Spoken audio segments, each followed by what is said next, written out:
And I thought I had like a little. I forgot how to. Man, I forgot how to work the StreamYard already. Yeah. I be forgetting too. It's like you stay off for a while. You're like, wow, what did I used to push?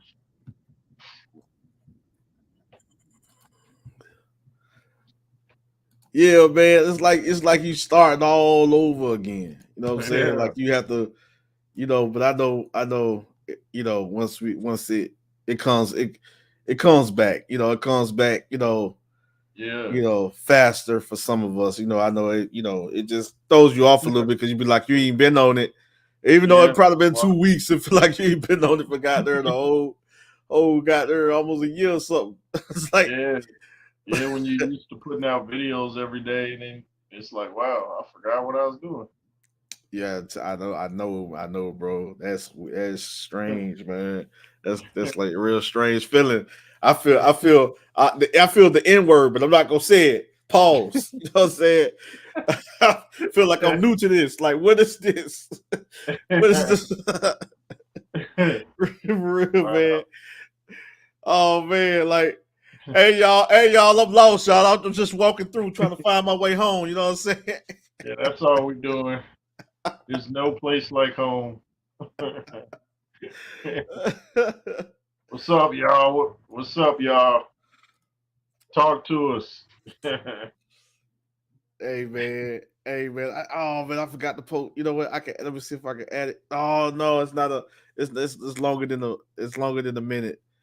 I forgot to cut. It was the epic. I don't know if you got a chance to see it, big bro, but it was like a little, probably 1 minute and 30-second promo of the Beterbiev and Bivol. Uh, Oh yeah, that card's crazy. That 5 versus 5.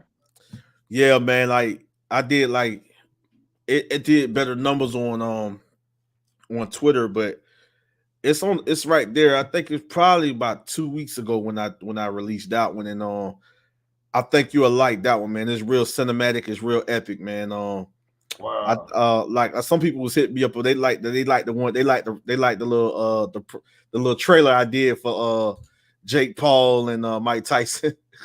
Oh yeah, yeah. Yeah, that one was real cinematic too, man. It was, especially the version that I put on Twitter. Like it was really the music made it just even more cinematic. Like I was like, oh, this is gonna go down. I want to try to go to that Jake Paul fight. I'm gonna try to go to that. When is it? June something like June 20, June 18. Oh man, No, that's wait. I think it might be July. One of those, July. Hold on July real or quick. June. One of them. Hold on real quick. Let me get I I'm know gonna it's supposed to keep be in Texas. I'm gonna keep this. I'm gonna keep this. I gotta get rid of all these tabs. Are we? So Are we? Are we live right now? yeah. We live now. Okay. Hey, Okay. I Yeah. I thought. forgot that we was turn live, Yeah. man. I was.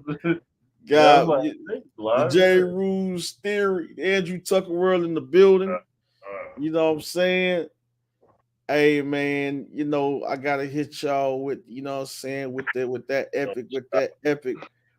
epic intro real quick.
Yes, sir. Andrew Tucker.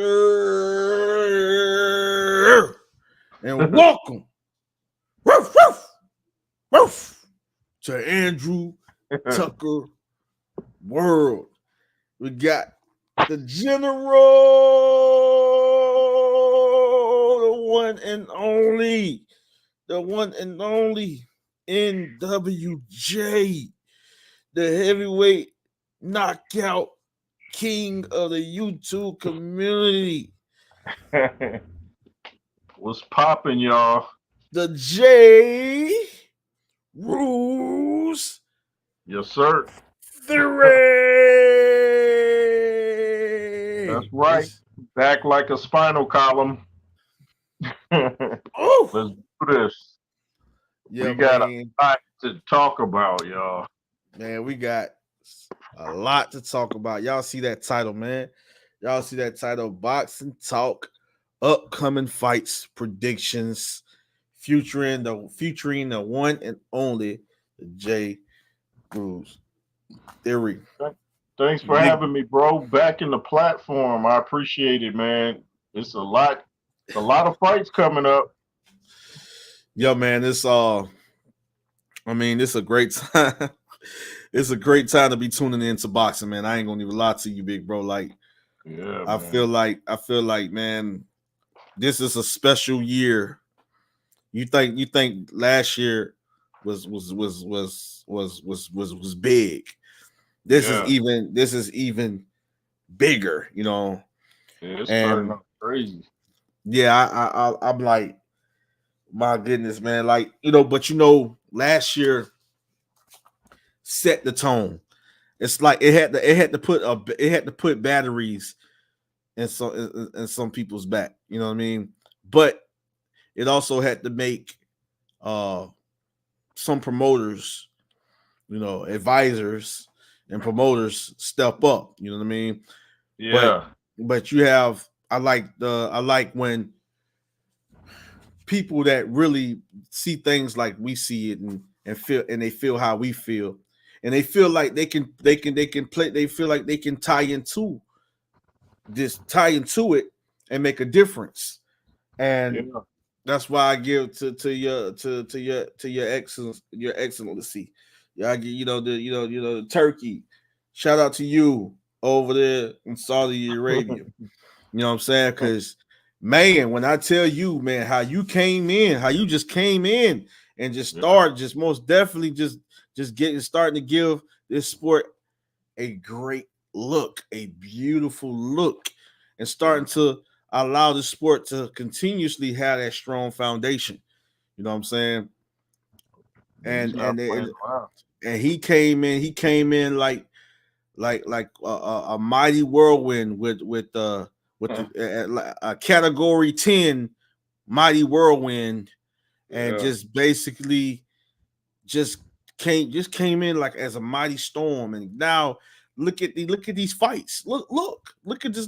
You might as well say he started a trend. Like he energized the sport of boxing. He was just like, he came in with a whole lot of electricity, and it just gave the sport so much energy. He energized the sport.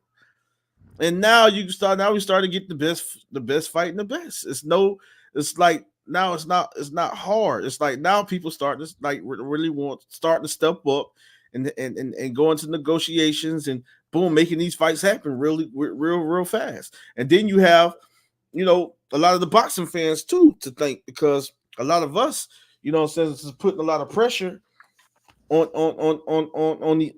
who, you know, who putting a lot of pressure on them. So we kind of like forcing them, you know what I'm saying, to like, hey, get this going. We like y'all gotta make these fights happen.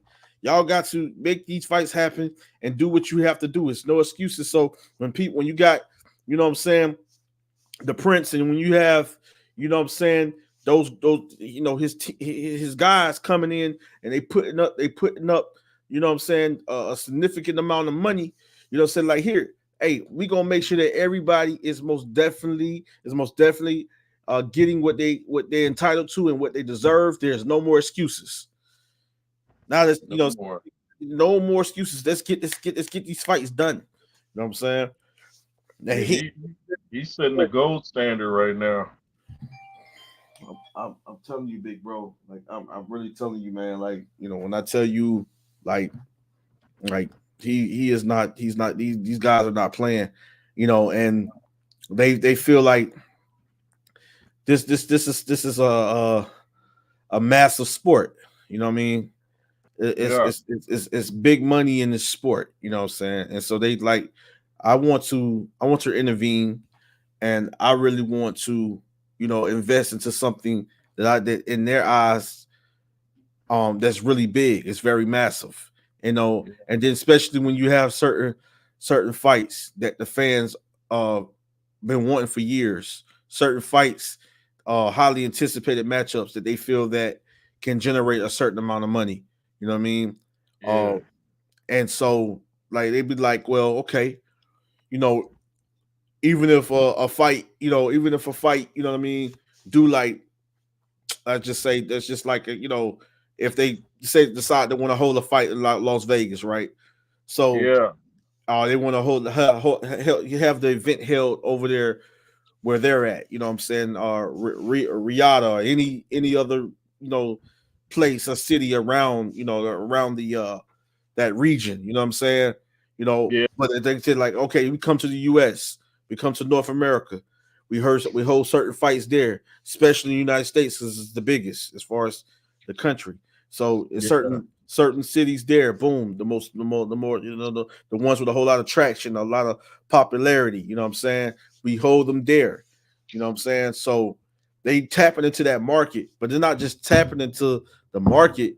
They basically forcing the fights that we've been asking for a very long time yeah, that we very well deserved. But at the end of the day, we know we have the politics and boxing. We have the business side. We have the business part of boxing. You know what I mean? We have everything that sometimes that can come in the middle of us seeing certain fights and hinder us seeing certain fights. And then and then it's going to be also on the fighters as well. To make sure that we can get that fight. They have to be put in certain positions to have to take on the mandatory sometimes. They have to fight this fight, take care of eliminator, boom, boom, boom, then become mandatory, then boom. Sometimes you have to force, certain fights to be made. So I like how everything falls in order at times. Sometimes it yeah, don't fall in order. Sometimes that that a fight is so big that hey, we gotta make it because all of us can most definitely make a lot of money from yeah, this fight.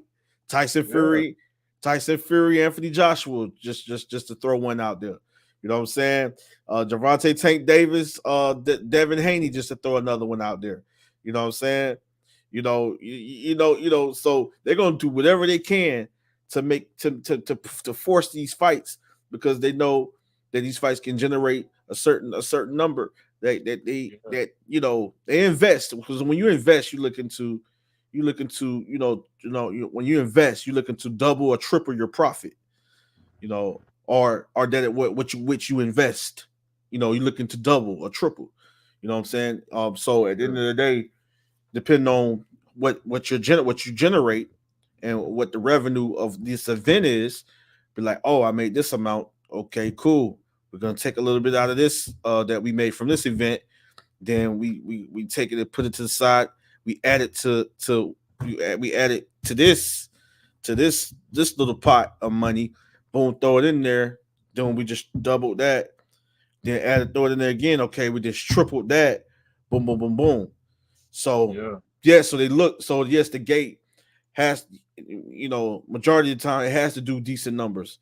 They have to, they have to sell out, the arena, the stadium, whatever. You know what I'm saying? And then on top of that, they're looking to do somewhat fair to great numbers when it comes to the pay per views. You know what I'm yeah, saying? So that also that's just the whole event. And then on top of that, you have money circulating a few other ways. You know what I'm saying? So they look to generate a nice significant amount or somewhat good or fair amount of money from each event.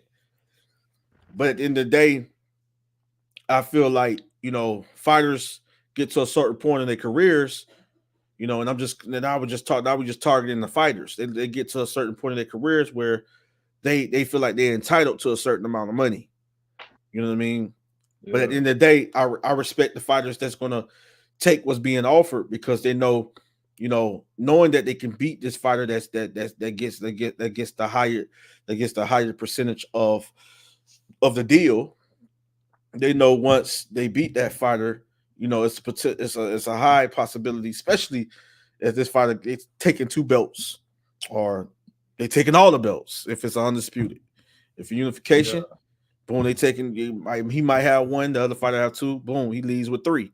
He know within those titles, boom, and then knowing within how the event somewhat, because still, even if the event is not like a great success, but a okay, type of situation, his stock is still gonna rise.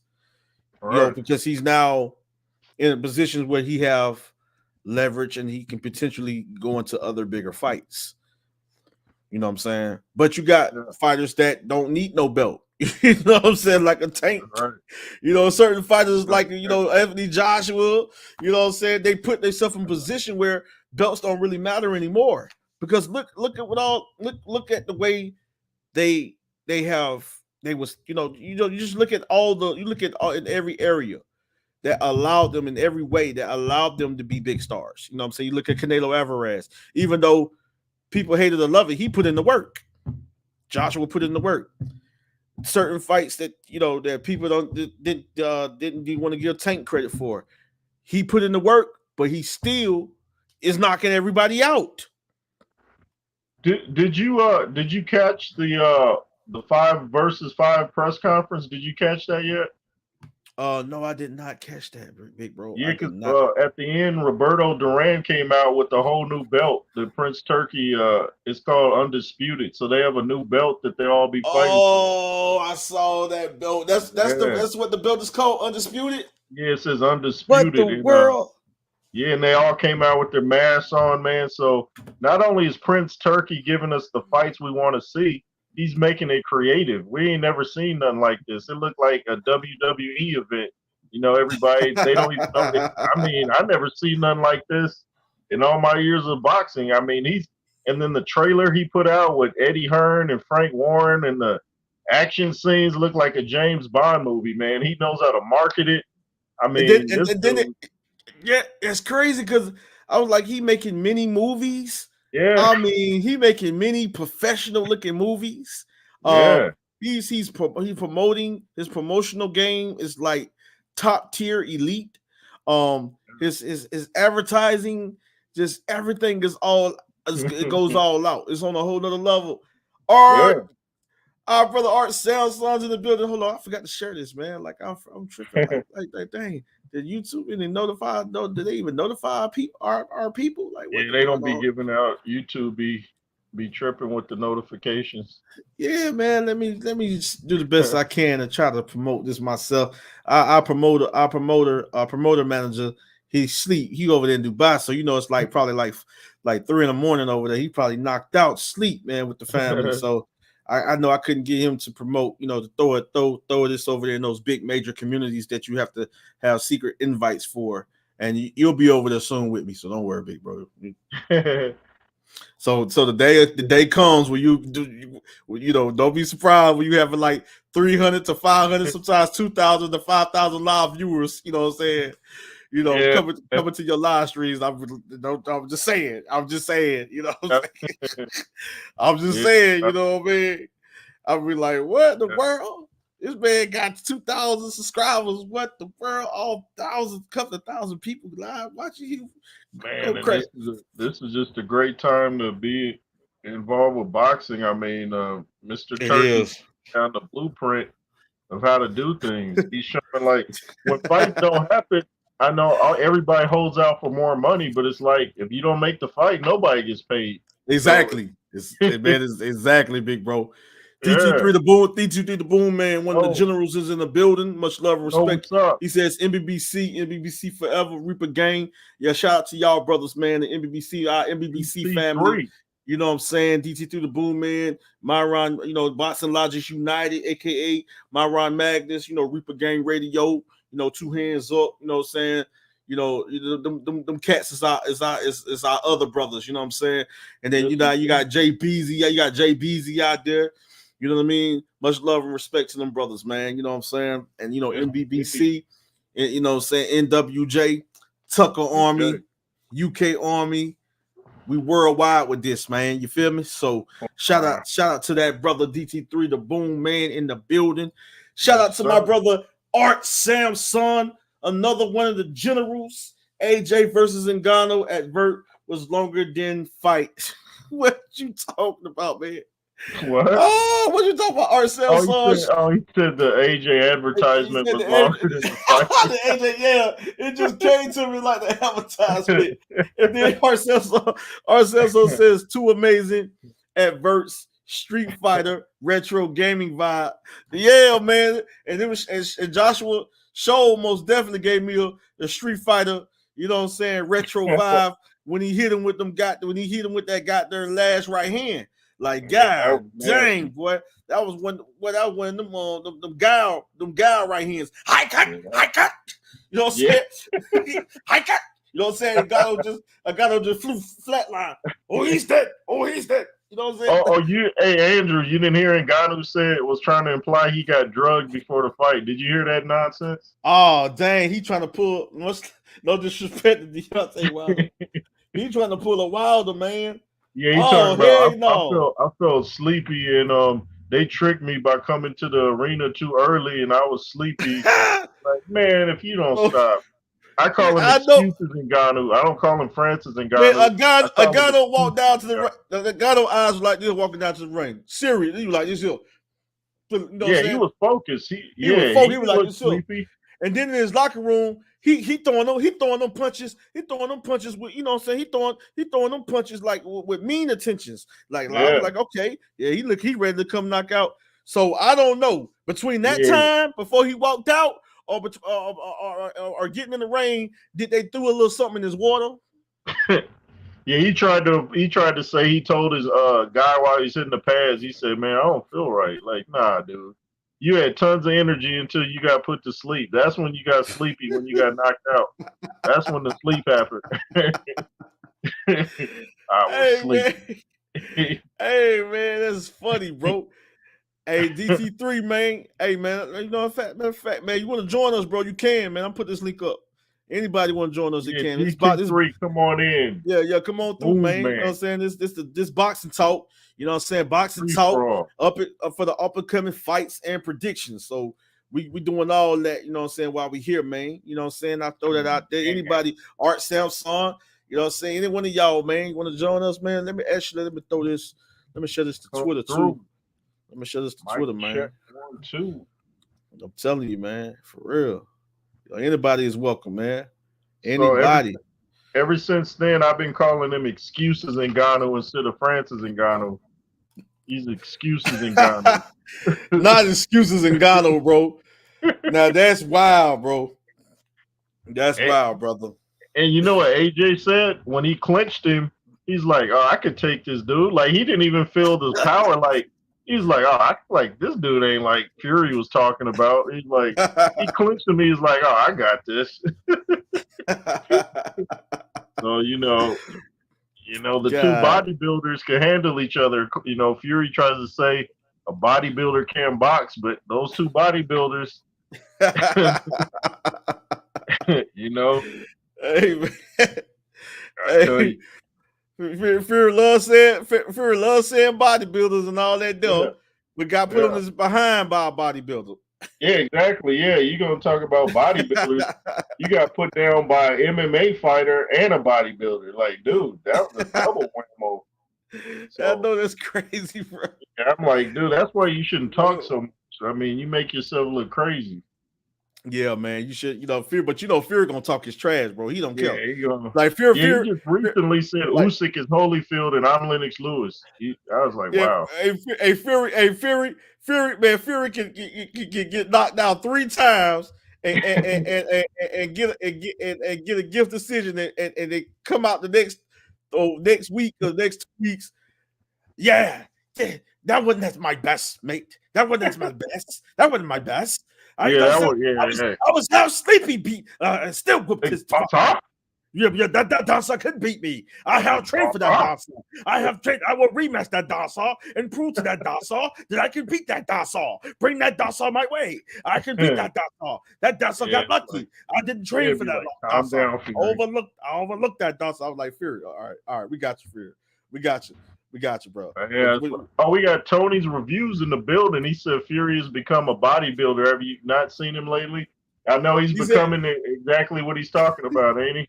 Yeah, hey, I seen him cut some decent amount of weight. You know what I'm saying? Shout out to Tony's reviews. Another one of the generals of this YouTube boxing community, man. You know what I'm saying? Like Tony reviews, man. Showing, we've been off and on, showing love to each other for long years, man. And that's the little brother right there. He's like a little brother. Building. You know what I'm saying? I just found out he lives in Georgia like me, man. I thought he was in New York. Oh yeah. I was in California, so we not too far from each other. Yeah, man. Yeah, we all close. Because I think Tony was telling me a while back he was right there in Georgia. I was telling him where I was at in Florida. Man, it's been a minute, probably a few years ago. Probably, I think he was telling me he was in Georgia. But I know, I know. Saying some real boxing heads, man. Between Georgia, Florida, you know what I'm saying. I can say right there, the Carolinas. I say right there, more like the South Carolinas. South Carolina. You know what I'm saying. I can say, Florida, Georgia. Carolina, you know what I mean? As far as South Carolina, I'm not too sure as far as North Carolina. I can honestly say, as far as South, period. Houston, Texas, you know what I'm saying? San Antonio, Dallas, you know what I'm saying? Down South, it ain't no joke, man. Down South, we don't play that, man. We don't play. We big on that boxing, man. We big on that boxing, man. Like the Midwest, you know what I'm saying? They big on it. The Midwest, you know what I'm saying? The East Coast, West Coast, you know what I'm saying? But down South, we big on that boxing too, man. You understand, man? Straight up, man. We big on that box, especially Florida. Especially Florida, man. We got gyms everywhere in Florida, man. And I ain't saying that we big on boxing just because we had the legendary Roy Jones Jr. out of Florida. Right. You know what I'm saying? Nate, the monster, Nate Campbell out of Florida, Antonio Tarver out of Florida, Jeff Lacey. Even though I don't like how my guy, beat up on Jeff Lacey like that. How my UK brother go. How Joe Calzaghe beat up on my guy Jeff Lacey. Like, I ain't like that, man. Jeff Lacey was destroying everybody until he ran across that Joe Calzaghe. Oh my goodness, that was nasty. Yeah, man, I'm telling you. And then on top of that, I'm telling you, man. And then we got Keith Thurman one time, Showtime. Keith Thurman, you know what I'm saying? One time in the building, Keith Thurman. You know what I'm saying? We got Florida. Yeah, man. Yeah, man. From Tampa, Sweet. From Saint. I think. Right there. Right there near Tampa. If not Tampa, near Tampa somewhere. There's a lot of gyms within that area too, man. Man, we had Andre Berto. You know what I'm saying? Yeah, man. He's a good fighter. Yeah. Man, we got so many cats from Florida, man. There's so many, bro. I ain't for to sit here and name everybody. You know what I'm saying? But we got a lot of. But I'm saying, like, we had a lot of guys that didn't get a chance to showcase their talent from Florida. A lot of guys that ruined their career to the streets. You know what I'm saying? So people be on the outside looking in. Just know Florida has a lot of dangerous streets. You know what I'm saying? A lot of dangerous areas and guys, so talented. Even coming out of my neck of the woods in the big city, in the big city, Jacksonville, just alone. So many boxers, just so many talented people. You don't just hear about Bob Hayes coming be the only person that came about this city. You know what I'm saying? You had a lot of great talent, man. Back in history from the 50s, the 60s, the 70s. A lot of legendary people came up out of Jacksonville, Florida, man. The big city. You know what I'm saying? And so a lot of talented people. We big on football. Florida is a football state, of course. You know what I'm saying? We big on a lot of sports, but it's mainly that football and Same with Texas and California. They big football states. Oh yeah, most definitely. I know them most definitely. Them football heavy. You know what I'm saying? Football heavy for real. But yeah, but as far as the number one would most definitely be football, and then number two would be for basketball, and number three will be boxing. You know what I'm saying? We got a lot of baseball going on here too. You know, Florida is also a baseball state, like it is heavy up north and west and east. You know what I'm saying? And you know, the West Coast, East Coast. You know what I'm saying? It's heavy on that baseball. You know what I mean? Yeah, we on that baseball too. But I could say we probably more heavy. We more heavy. Before baseball, we more heavy on basketball and boxing before baseball. You know what I'm saying? Yeah, but I'm not so into the NFL as much as I used to be. It's bro, you tell it. WC on the grass now. These games is scripted. I mean, referees pretty much decide every game. Yeah, your team scores a touchdown. Oh, flag. Like, okay, you guys trying to. You could tell which teams they want to win by the amount of flags one team is getting opposed to the other. Like, okay, they want this team to win. Yeah, ain't that so obvious? Like we born yesterday. You know what I'm saying? Ain't that like so obvious? Like we not paying attention. Like y'all think like we tell you just throwing flags on one team. Like, okay, and then you look at the replay and you don't even see the flag that they was talking about. Like that wasn't no pass interference. Like, yeah, man, that's crazy, man. But I tell you like this, man. You know what I'm saying? Ain't some of every sport to a certain extent. Yeah. You know what I'm saying? But no, it's a whole nother video, a whole nother topic for maybe one day down the line. Because that's gonna be I don't know, that's gonna be deep. That's gonna be some deep conversations that some people ain't gonna be ready for, and I just have to prepare for it. And I know Big Bro will have to prepare for it. Because some people ain't gonna like it, and some people gonna get offended, some people gonna get in their feelings, and it's just gonna be us just simply, basically telling the truth. Yeah, we just call it like it is. Just call it like it is, man. Like shoot, man. Don't try to Mike Tyson haymaker, Mike Tyson hook me or uppercut me. You know what I'm saying? Because I'm telling the truth. You know what I'm saying? Like chill. You know, people that tell lies are the ones that are offended by truth. Hey, Tony can vouch for this, man. And shout out to the Black Horseman as part of the UGC family, man, including Tony Reviews. A lot of them great brothers over there. Like the Black Horseman always say, like UGC Flame. Shout out to that brother, man. Long time, man. We have respect for each other. Like he always say, the truth is the new hate. Wow. The truth Absolutely. is the new hate for real. He is not lying, bro. That guy dang.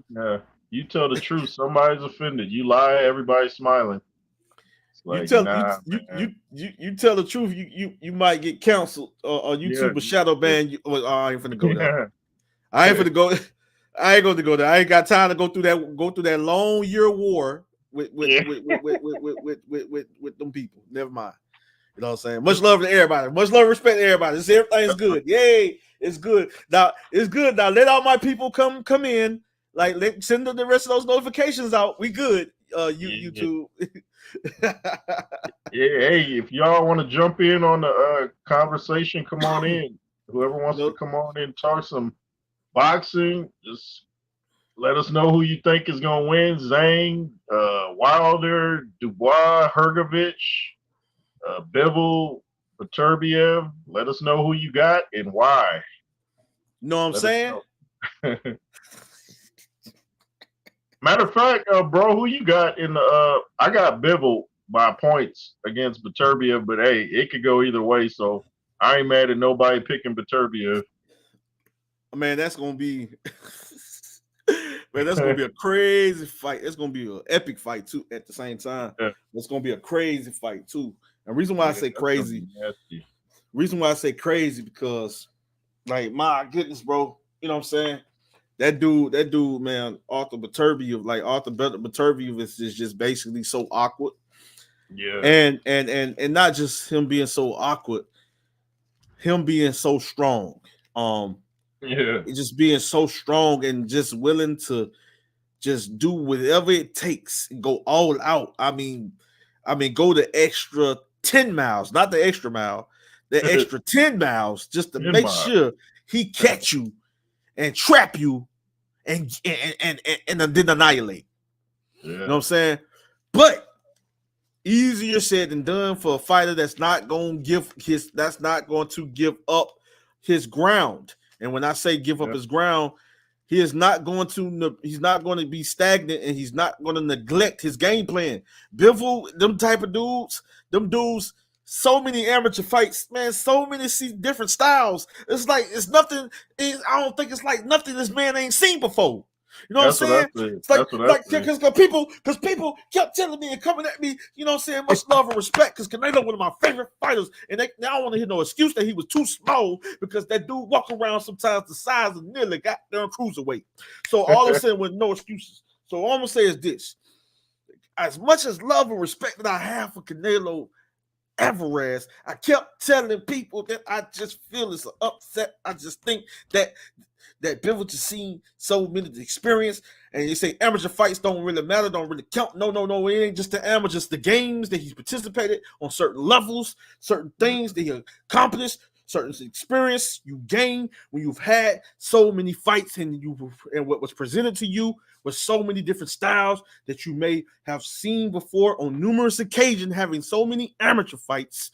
You know what I'm saying? So when you see a certain style in the professional rankings, when you on the professional level, it'd be like it's nothing because I've seen this before. And that means that he could have seen this before, even coming from the biggest names in the sport. Okay, absolutely. So yes, I get it. Fighters get better, they transition, they evolve, they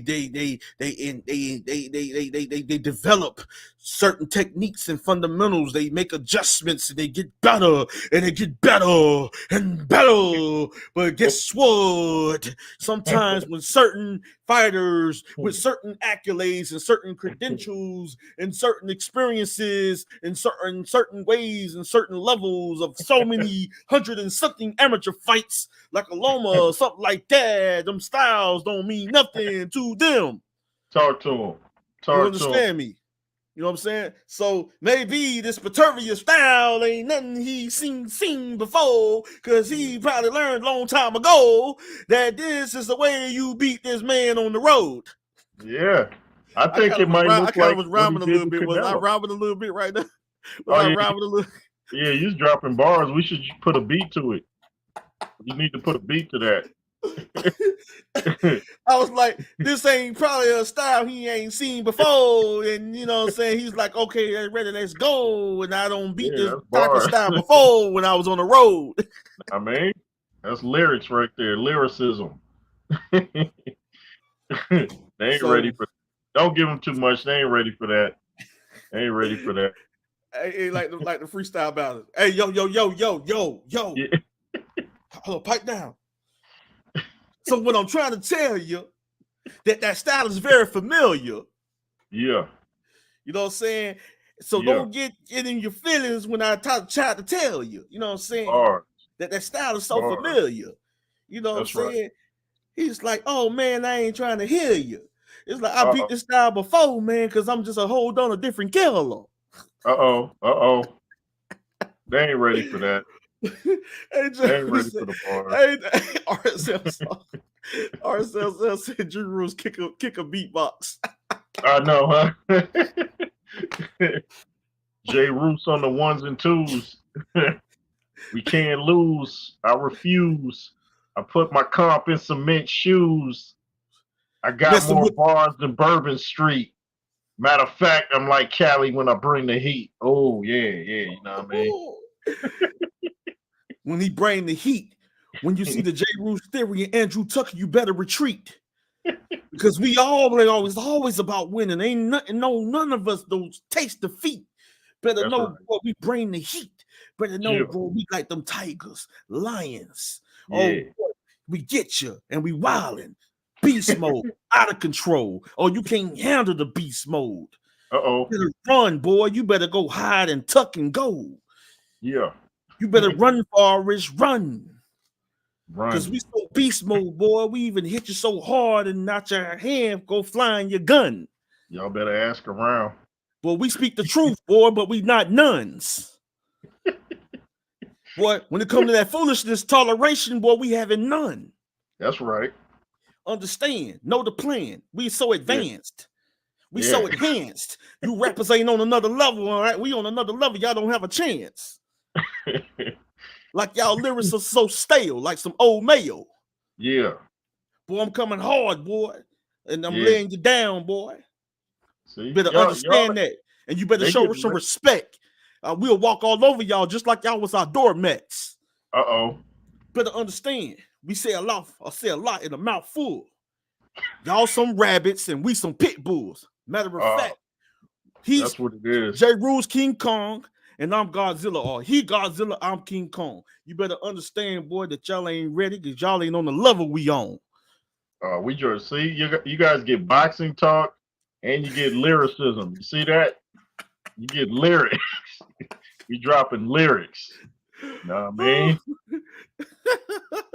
Yeah, you know what I'm saying? Hey, two of the best, man. Two of the best. You know what I'm saying? Two of the best. Y'all can't compete. We bring that fire. We bring that heat. Yeah. Well, we like Armageddon when we on your street. You better ask. Oh, Lord. Y'all boys better go call the... Call the po-po. Call the po-po.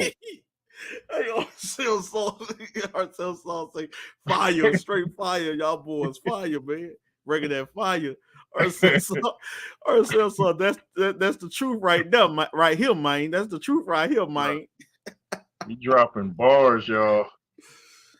Got more bars than Alcatraz, y'all.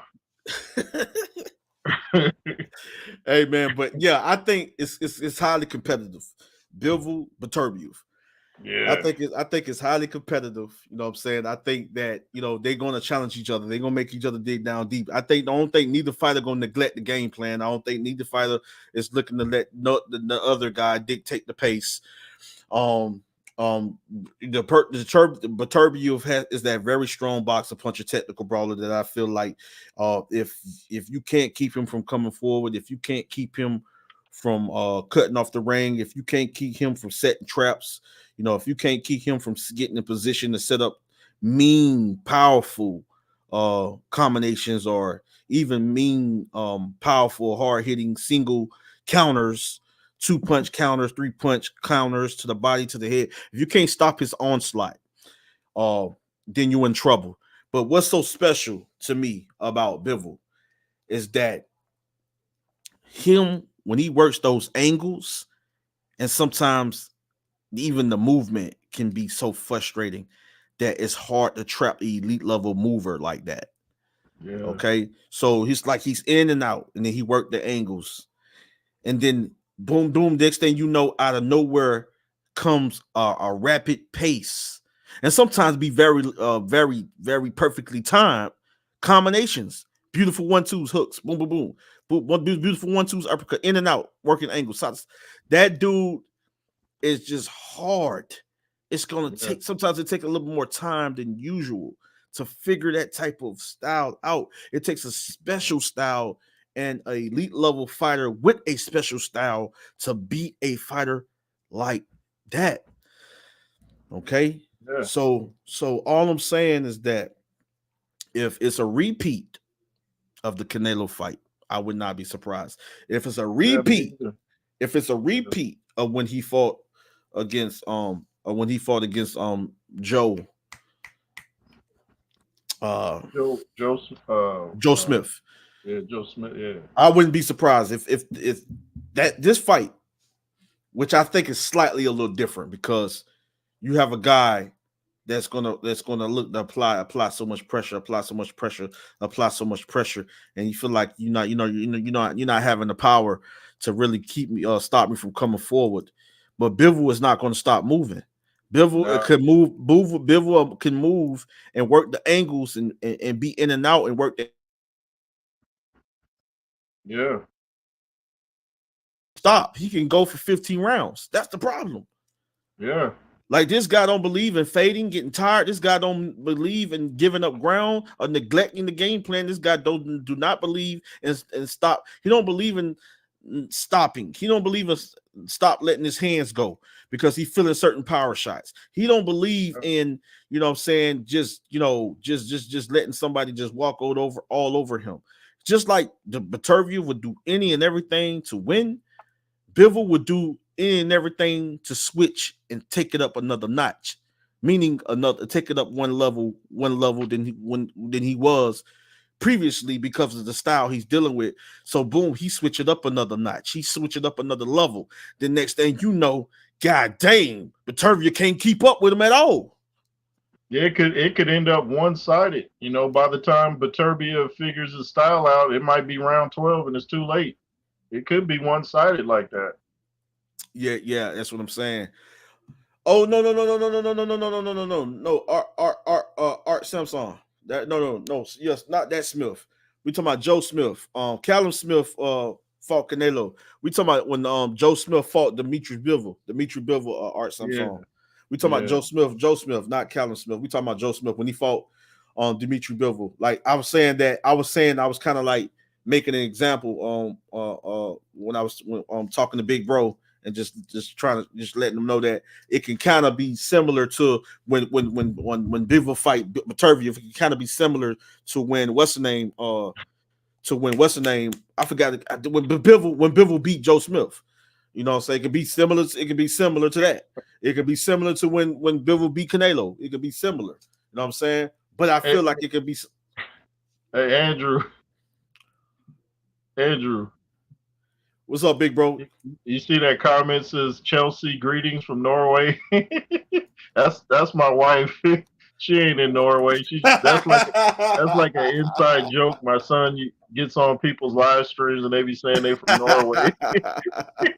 Shout out to the wifey.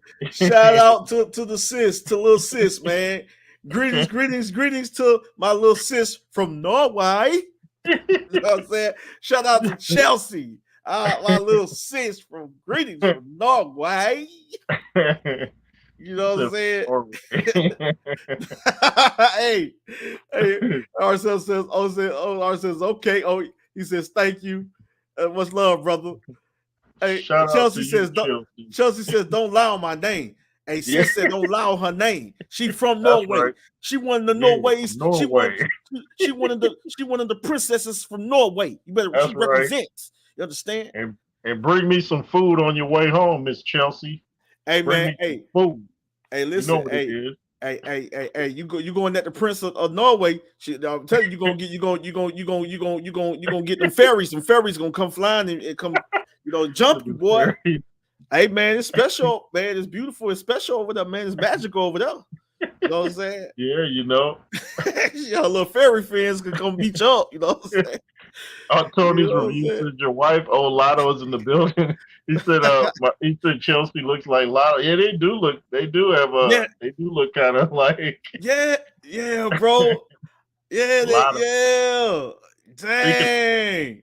Speaking of Lotto, I wish I could hit the Lotto. Man, facts on that. Oh, I mean hit the lotto, not hit the woman lotto. I meant win the lotto.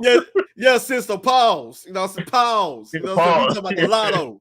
Yeah, that didn't sound right. Hey, sis says, shout out to y'all. Shout out to you too, sis. Yeah, shout out. Shout out to Tony, man. She said, I got a crazy at my castle. I got jokes and jokes and jokes and jokes. It said, eat at home. Yeah, man. In the building, man. Respect our brother Tony's reviews, man.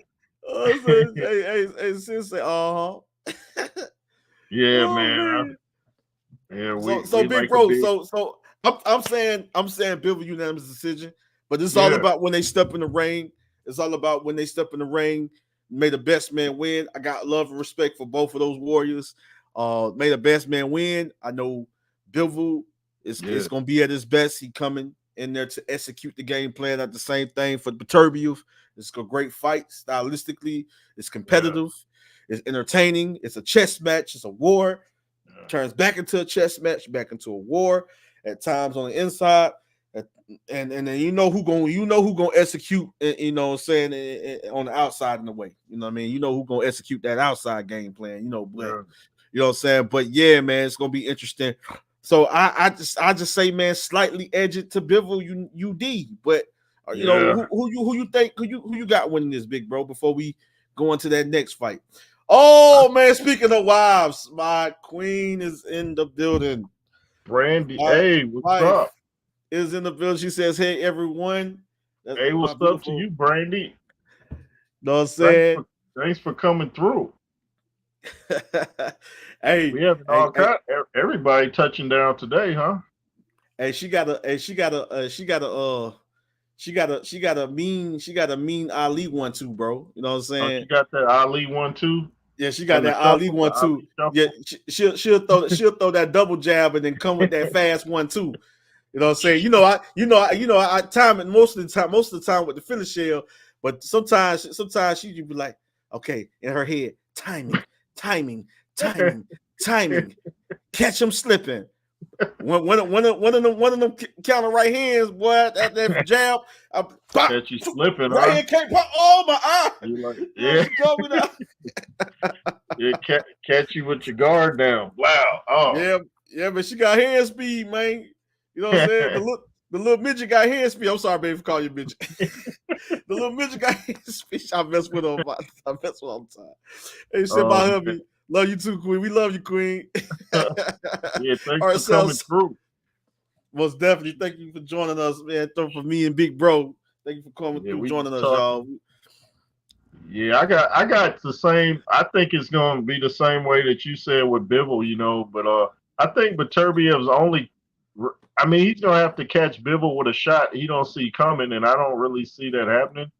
Because, you know, the punch that knocks you out is the one you don't see. So, I mean, he's got the power to hurt you if you do see it coming. But, I mean, I don't see him knocking Bivol out, man. Maybe down, but not out. I just don't see it happen. But, you know, like I said, I'm not mad at nobody that says Beterbiev because, I mean, the dude's 20 wins, 20 knockouts. So I can't be mad at anybody that picks him to win. It's a tough matchup on paper. But it might turn into a boxing clinic. You know, we'll see what happens. Hey, I'm just saying though, bro. Like, God, I'm saying though. You know what I'm saying? I'm saying what I'm saying. You know what I'm saying? You know what I'm saying? You know what I'm saying? You know what I mean? You know what I'm saying? But like real talk though, you know, I feel that for real, homie, for real. Yeah, for real, straight. You know what I mean? You know what I'm saying? God dang, chill, homie. Chill, homie. No, that ain't what I'm saying, homie. That ain't what I'm saying. No, homie, that ain't what I'm saying. See, y'all don't know what I'm talking about. That's why you said that. I felt that. I felt that all in my cerebellum when you had said that. I felt that. Wow. I was feeling that all up in here, yo. I was feeling that, kid. Yeah. Like, you know what I'm saying? Nah, man, you can't do it that way. You know what I'm saying? Yeah, I know what I'm saying, man. Listen, man, y'all don't feel me. You know what I'm saying? That's that realness. That's that realness. Y'all can't stop the realness. You know what I'm saying? You know what I'm saying? Hey, but for real though, man. For real though. You know what I mean? Like DT3 said we're gonna find out if Bivol got a chin or not. Yeah. He says we still on for the Bivol versus Beterbiev. Man, we ain't missing that, man. We ain't finna miss that, bro. Yeah, I don't want to miss none of them undercards. We ain't finna miss none of that, boy. We ain't finna miss none of that, bro. No. Hey, Andrew, did you hear what Hergovich said about Dubois? He said he's gonna retire if he don't beat Dubois.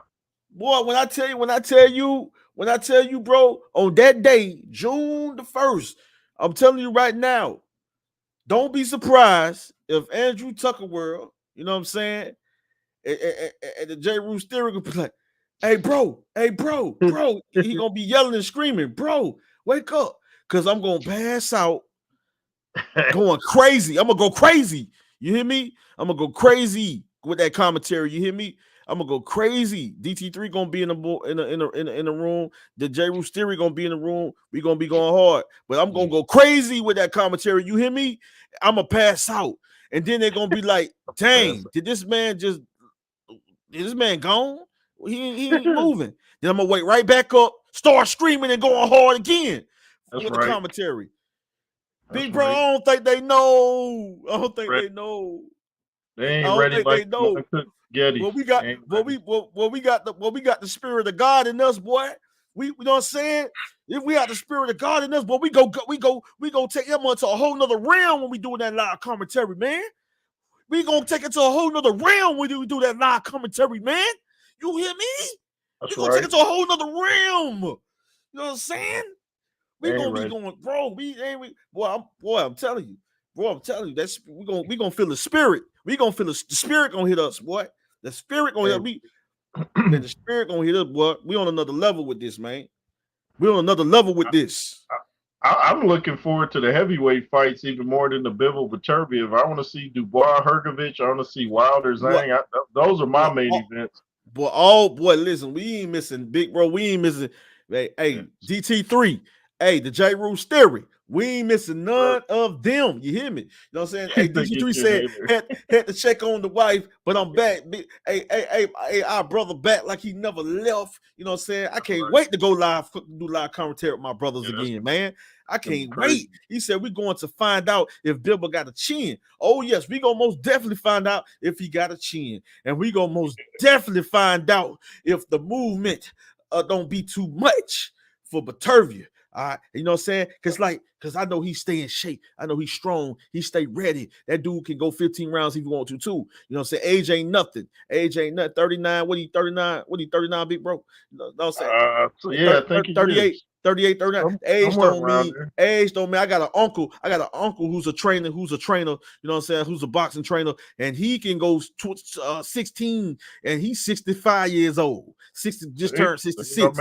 Age don't mean nothing, dog. You know what I'm saying? We come from a fighting family, bro. Age don't mean nothing, bro. It don't mean nothing. That man's a monster, bro. He gonna do whatever it takes. He not gonna give up ground. He not gonna try to let the next man dictate the pace. But guess what? That's when we have a problem because Bivol Dimitri is not gonna give up ground. Dimitri is not gonna let Bivol dictate not letting that Beterbiev dictate the pace. You know, Bivol is going to try to execute the game plan and just set so many traps. The movement in and out, side to side, pivot angles, boom, boom, combinations, explosiveness, boom, boom. He ain't gonna give up no ground. He ain't getting tired. That boy go by 20 rounds if he had to 20 rounds to make sure he get that decision. He ain't giving up no ground. He ain't letting this man dictate the pace. He looking to have that range generalship. Same thing with Beterbiev. That's when we get an action-packed fight. That's when we get a fight fought on the inside at moments, and then fought on the outside. That's when we get two styles that make it very intriguing, very competitive, making each other dig down deep. But one fighter might separate because one fighter might get in there and start having fun, while the other fighters might slightly get frustrated. Did I have to say that again? One fighter might get in there and start getting frustrated, and the other fighter might get, you know what I'm saying? The other fighter, might start having fun just with the movement alone. You know what I'm saying? The one fighter is the one fighter gonna fade. Who that gonna fade? Who that gonna fade? Oh no! Could that fighter that always used to stopping a fighter finally end up getting stopped himself due to accumulations of punches and due for fatigue and weakness and due to mental frustration? Could he fatigue? Could he end up weakening? And could he end up getting the fight stopped on him? And maybe because it's a slight decline, maybe on that night. Did I say that? Hold on, stop. Or maybe that man. Or maybe did that man go show that ferociousness? Maybe he showed that dog. Maybe he showed that grit. Maybe he showed that mental toughness. Maybe he showed that ain't nobody can break me. Your power, you don't hit hard enough. I'm gonna show you my effective aggressiveness. I'm gonna cut the ring off. I'm gonna trap you, and when I trap you, I'm gonna beat your body up, beat your head up. But maybe everybody just ain't that ain't that Marcus Brown. Everybody just ain't that Joe Smith. Everybody just ain't this fighter, ain't that fighter. So at certain levels, it'd be different. You know what I'm saying? And like I say, could this be a repeat of a Canelo Alvarez? Could this be a repeat of what he did to Joe Smith? Could this be a repeat? Could this be a repeat of what he did to certain fighters? You know what I'm saying? And they just couldn't handle just only one little thing that became an issue and it became a problem. Yes, sir. The pace and the movement, the footwork, the angles. But you're dealing with a master technical brawler / boxer puncher that knows how to set traps, that knows how to trap you. But guess what? Bivol ain't giving up ground. He ain't gonna stop. He's not gonna abandon or neglect his game plan. The same thing with Beterbiev. He gonna do whatever it takes. He gonna go all out. He gonna leave it all in the rain. So is Bivol. That's what makes this very exciting. That's what makes this very intriguing. That's what makes this very competitive. You know what I'm saying? Like, y'all don't know the magnitude of this fight. Y'all don't know the magnitude of this fight. Y'all don't understand and know that you have two guys, you know, that can do certain things and do certain things, and they have certain similarities, but so totally two different styles in so many other different ways, which makes this fight competitive and makes it intriguing, makes it a very epic battle. Beterbiev can get in there and break Bivol, break him if he traps him. But you have to trap. You have to trap. You have to trap a certain fighter with movement like a Bivol. You got to trap him. I mean, you got to make him uncomfortable. I mean, you got to press the attack. You got to get on your toes at times. You can't stay flat-footed. And don't be thinking that it's gonna stay on the inside all day, all night. You gonna have to probably get around that and get around, and you gonna get tossed, and you probably might get spent around, get turned. You know what I'm saying? You probably might run into certain shots. You might be getting hit with combinations from angles. Like, dang, you don't see it's flying everywhere on some Manny Pacquiao type stuff. Yeah, because you know what I'm saying. So, but it's beautiful. You know what I'm saying? Because people don't know that Arthur Beterbiev counterpunching ability is very underrated. Yeah. They don't know that he is a master at setting traps as well. You know what I'm saying? He's a master at setting beautifully creating a mean onslaught. So check this out, for example. He throw that strong, powerful jab, he throw the snapping jab, boom, come with the right hand, he'll come with that left hook. And then next thing you know, he'll slip, boom, uppercut, bam. Then come back with the left hook, boom, and then right hand down the middle. See how he can mix up lethal combinations like that and set you up, because sometimes he can throw a 4-punch combination, right, big bro? Yeah. And it could be that last shot, boom, that lands, that hurt the mess out of you. And then sometimes he can throw a 5-punch combination, body, boom, boom, head, boom, back, body, left foot, ripping to the body, boom. You ain't expect the body shot. You ain't expect that body shot to land because you ain't see it coming. All right. So ain't too many niggas ain't gonna sit up here and tell you about really how he can do that. Do you hear them saying that? Nobody. Because we are the realist over here. DT3 said he's 40, and he said, "Have you seen my bag work?" Oh, I didn't know you was 40, man. Yeah, you got some fast hands, man. Yeah, man. You know what I'm saying? Like, yeah, man, 39, 40. You know what I'm saying? We getting up there. You know what I'm saying? 38, 39, 40, 41, 45. I just told you, man, my uncle, you know what I'm saying, he'll destroy a lot of these 20-year-old, 30-years. You know what I'm saying? Yeah. Straight up 40, like I'm telling you. So the age ain't nothing but a number, boy. Like I'm telling you, the age ain't nothing but a number. You know what I'm saying? Straight up nothing but a number. I've seen so many generals, I've seen quite a few senior citizens beat the brakes, you know what I'm saying, off young 19-year-old, 20-year-old, 17-year-old, 19-year-old, 20-year-old, 20-something-year-old, 25, 26-year-old fighters in sparring sessions, going 8 rounds, sometimes 10 rounds. You know what I'm saying? So, like, man, listen, bro. Like, we it ain't no game, man. You know what I'm saying? So sometimes it's all about, sometimes experience is the best teacher, right, big bro? Experience, skills, and being so fundamentally sound. You know what I'm saying? So fundamentally sound. And I tell y'all all the time, timing beats speed. When you a smart thinking man fighter, thinking man technician, you can go up against a fighter that just just likes to is a technical brawler, right? Or what's that? Like a technical slugger? That's what we used to call it, big bro. What we Yeah, call it? A technical slugger, yeah. So you got a fighter that can go up against a technical slugger. You know what I'm saying? And he don't quite he don't very well properly throw punches with proper technique, right? Going up against a elite level, smart thinking man, technician, sniper, pure boxer, and get annihilated. And then sometimes you didn't even know that pure boxer had power.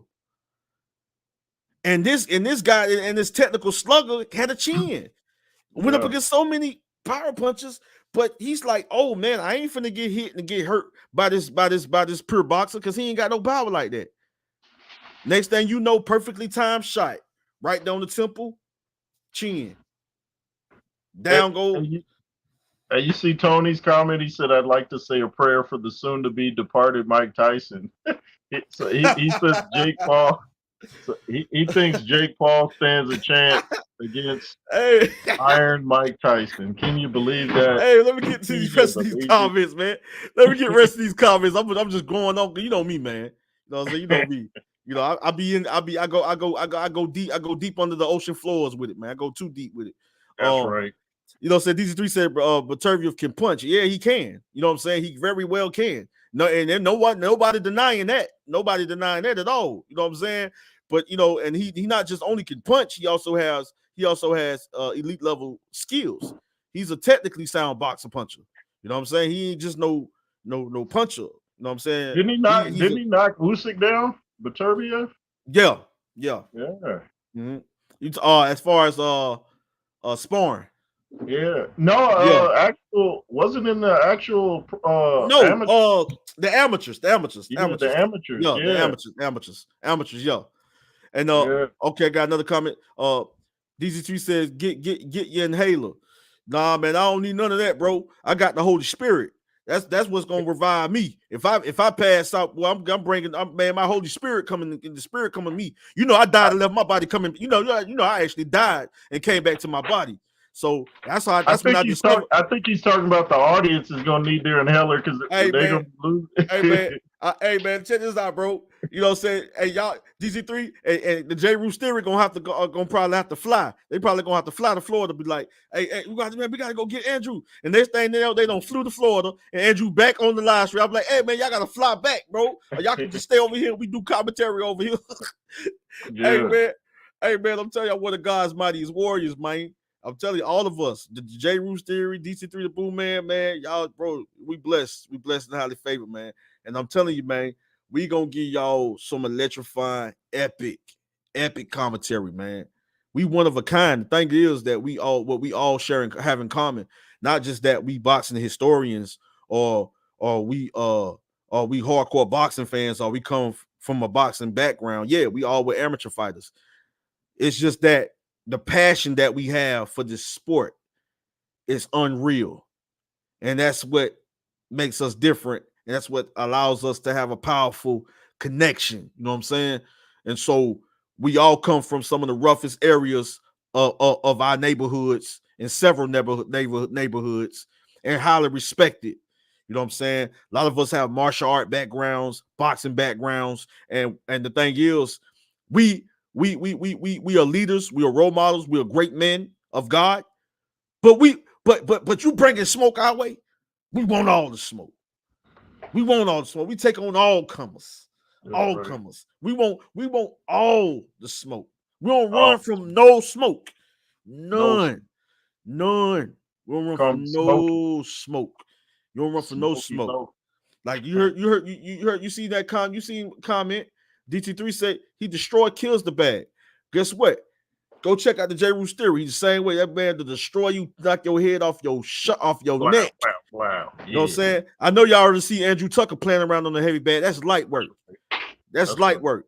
Y'all finna get ready to see how Andrew Tucker knocked back 100 pounds, 300-pound bags off the chains. My power is crazy, boy. My ain't just got the skills. My power is relentless, boy. You gonna think it's the second coming of Mike Tyson / Kimbo Slice / goddamn Marvin Hagler. Snatch got thorn. Ike Bochucci. I can be a Bucci. Oh, Ike Bochucci, my God. You're going to think it's the second coming of all them combined, boy. All right. You know, you're going to think it's, you're going to think, boy, y'all don't know, boy. I'm a whole nother type of machine. Just like the J. Roos theory. Just like DJ3 the boom man. Boy, you don't know, boy. Boy, I throw out, boy. I'm Godzilla. I eat y'all little rabbit, pit bulls, little lions up. Lion ain't enough for me. You can't go get no tiger, no lion against for me. You can't go get no pit bull, no bull massive for me. You can't go get no bulldog for the J. Roos theory. You know what I'm saying? D2 boom, man. You know what I'm saying? You can't go get that, boy. We King Kongs, Godzilla's around here. We Titans, boy. We Titans. That's right. Wrong with y'all, man. Y'all act boy. Y'all act like y'all how strong, powerful you is, boy. You got to show me. You got to show me, boy. We can do 30 rounds if we have to, boy. 30 rounds, boy. Right. I'll be tired in round number 9 and then come back and revive in round number 11 and knock you out, boy. They ain't ready for it. They ain't ready. Boy. We gonna show you, boy. We gonna be in these boxing gyms. We gonna show y'all how we ride these monsters really get down, boy. That's right. Hey, boy, we like Murderous Row 2.0. Yeah. They ain't want to fuck them guys. It's the big three. Yeah, the big three. It's the big three. The big three. Not no Kendrick, not no J. Cole, not no Kendrick, not no J. Cole, not no Drake. We the real big three. That's right. The big three. You know what I'm saying? Yeah. Y'all better ask somebody. We in the building. Real talk. West Side. Throw them dubs up. Get your dubs up. Let's go. West Side. Go hard on you works.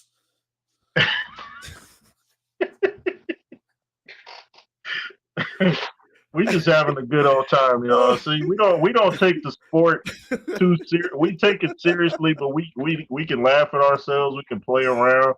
Y'all, a lot of y'all be getting in your feelings and ready to jump off a building if your fighter loses. Like exactly, bro. DJ3 over there crying, bro. We got DJ3 over there crying, laughing. hey, DJ3 said the box is holy ghost.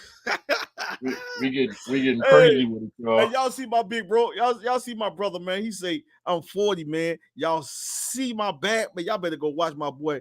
He's a masterful martial artist, man. You know what I'm saying? Y'all don't want to meet DT3 in the alley. Y'all don't want that smoke. Nah, man. Y'all will get chopped up from 5 different angles. Y'all will get chopped up. Y'all will get chopped up 5 different ways. Next thing you know what I'm saying? You're laying down, you know what I'm saying? Next thing you know, you got a pillow under your head and you in the hospital. You know what I'm saying? With the goddamn morphine attached to your arm. You know what I'm saying? Right. You can't do me. Hey, these threes, I want to see how Beterbiev handle Bivol's combination punching. Yeah, that's gonna be crazy. That's what we was talking about earlier, DT3. You know what I'm saying? DT3 says so much to look for. Yeah, man, we got a lot of great fight. But we got to get to these next fights, man, before we end this big, bro. We got to get to these next fights because we got to get these pressure. He says both fighters are disciplined. Absolutely, DT3. DT3 said a heck of a fight. I agree 100%, 1,000%. That's what me and J. Roos theory is saying. It's going to be crazy based on these styles alone. He says, I think it's going to come down to who wanted more. That's exactly what we were saying earlier, DT3.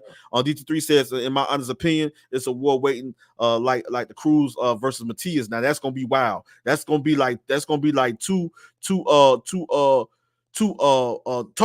going at it. You know what I'm saying? Two wild mans with skill going at it.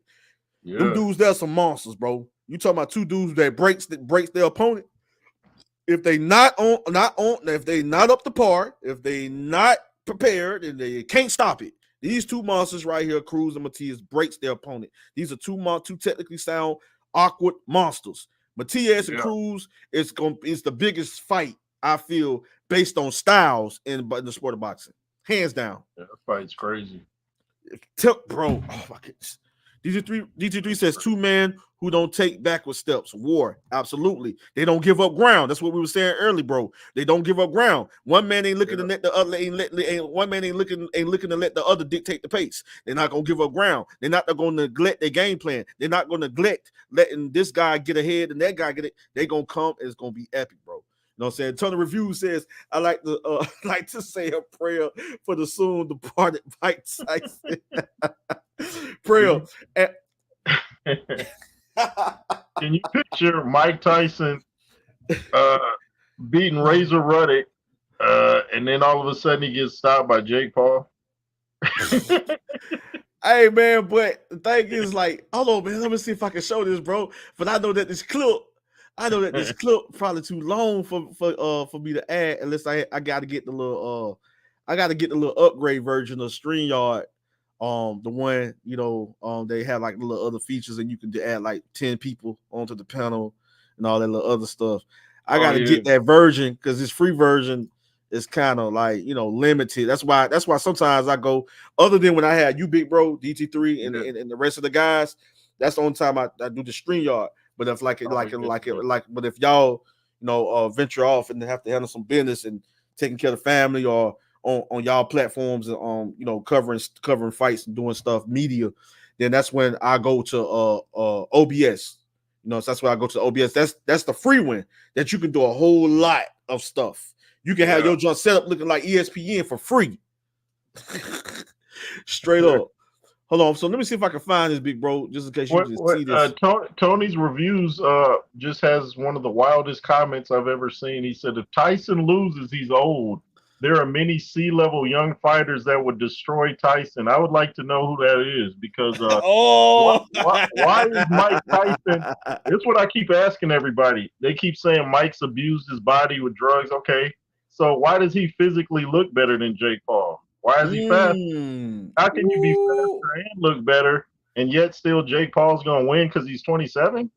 Now, matter of fact, if age is the determining factor, are you saying that David Tua would lose to Jake Paul?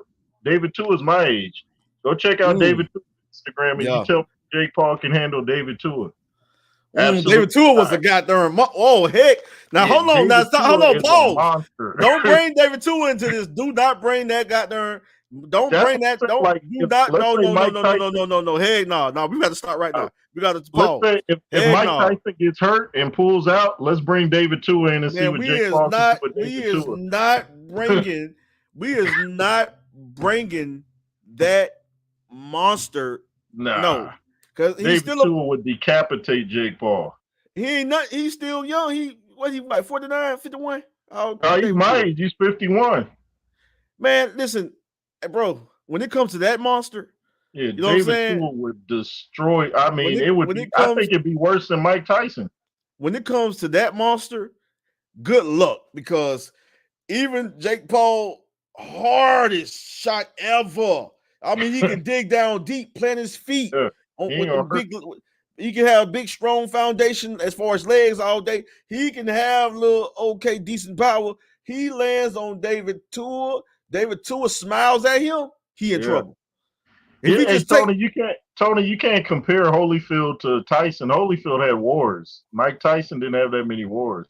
So for you to say Holyfield looked terrible, like that's not even close because Holyfield didn't even look fast when he was training. Mike Tyson looks fast and he's sprinting.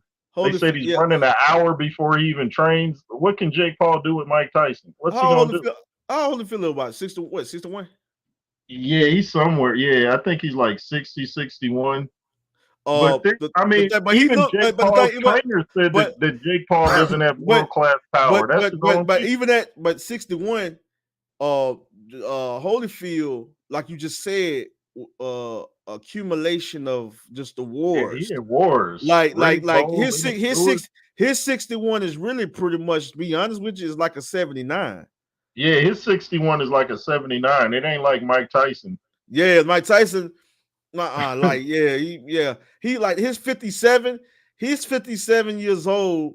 Is like really like a 38-year-old. Mike Tyson is built different. Like, and he's younger, of course, but he's built different. You know what I'm saying? Like his Like his training regimens, like you agree, like correct me if I'm wrong, big bro. His training regimens, the way that even when he gets in shape, the way he prepares, this dude prepares 10 times harder and 10 times on a whole nother level than some of these young fighters. That's what, and Tony says, Tony says your punch resistance and ability to heal greatly is diminished when you age. See that you're applying one rule to everybody. Everybody's different. Yeah, I work out every day. Tony. I haven't missed a day of working out since I was a teenager. So if age means you decline and you can't recover, how come I haven't missed a day in over 30 years? Please explain. Please explain that one, Tony. I haven't missed one day. But big bro, But big bro, your age just an age because goddamn, you look goddamn about 20, goddamn 27, 28, bro. You ain't no 51, bro. I ain't trying to hear that, man. This goddamn big bro been lying about his age. All this goddamn time lying to me. Look at this young face on this screen, man. This man is 31 years. I ain't trying to hear it. Not no 50. You ain't no 51. Yeah, I'll be 52 in June, man. Ain't that retarded? That's crazy. That's a blessing, man. Really, that's a blessing though. That's crazy. Like, man, to have been 5 generations over. Like that's a blessing. Yeah. If I fought Jake Paul, I would beat I'd do it for free. I'd beat the listen, whatever y'all do, please keep Jake Paul. We love the kid, man. Listen. Hello, big bro, I got this. Please, y'all, whatever y'all do, Tony, you, anybody else, whatever y'all do, please keep Jake Paul. Talk to like please. Because we finna end up getting bigger. Like, we probably end up getting, next year, probably 200K followers, whatever. We finna get big, okay?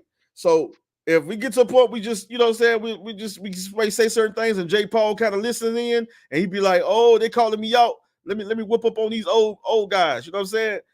Whatever y'all do, please keep Jake Paul and Logan Paul and KSI away from the J. Roos theory and Andrew Tucker. That is third degree. What's that? No. That is third. That's first degree. I don't like to use the N word, but that's I won't say that. That's manslaughter. Dude, I would let KSI hit me. I would let that dude hit me before I just go in and KSI and Jake Paul. Oh man, that is manslaughter. Keep them kids away from us. Keep them kids. Them kids, we see them as when they step in that ring. All we gonna see is diapers. So keep them. We ain't gonna even see boxers, teenager boxers. We gonna see diaper. We gonna see diapers. Keep them kids away from us. Matter of fact, if Jake Paul was that dangerous of a fighter, why does he keep fighting dudes like Anderson Silva and basketball players? First time he fought a fighter, Tommy Fury, what happened? He lost. First time. Man. Yeah. And if you're saying that Tommy Fury could beat Jake Paul, but Mike Tyson can't, like really? Hey man, hey, Jay Roos, you going deep right now. But listen, all I'm saying is keep them kids away from us. You know what I'm saying? That's all I'm telling y'all. Keep them kids away from us. You know what I'm saying? That's all I'm gonna tell you. Wait. Tony said he beat Fury. What fight were you watching, Tony? Who beat Fury? He said Jake Paul beat Fury because he knocked him down with that jab that was a balance shot. That was a balance shot. Come on now. Jake Paul beat Tommy Fury. Even Jake Paul knows he didn't win that fight. This is the part where I keep it real. You know what I'm saying? I keep it real. Like Jake Paul, you know what I'm saying?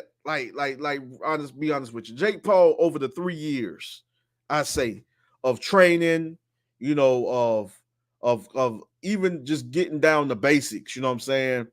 I seen how he's developed, you know what I'm saying? I seen how he's improved as, as a fighter, you know what I'm saying? Transitioning over to boxing. I see how he's improved.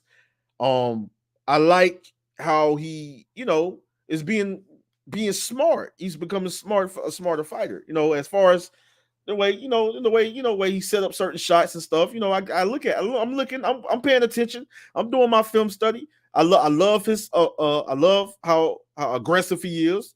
I love how they showing him certain techniques as far as the movement, boom, the the defense. They teaching him basically to become offensively, defensively responsible. So yes, the kid has gotten better as a fighter.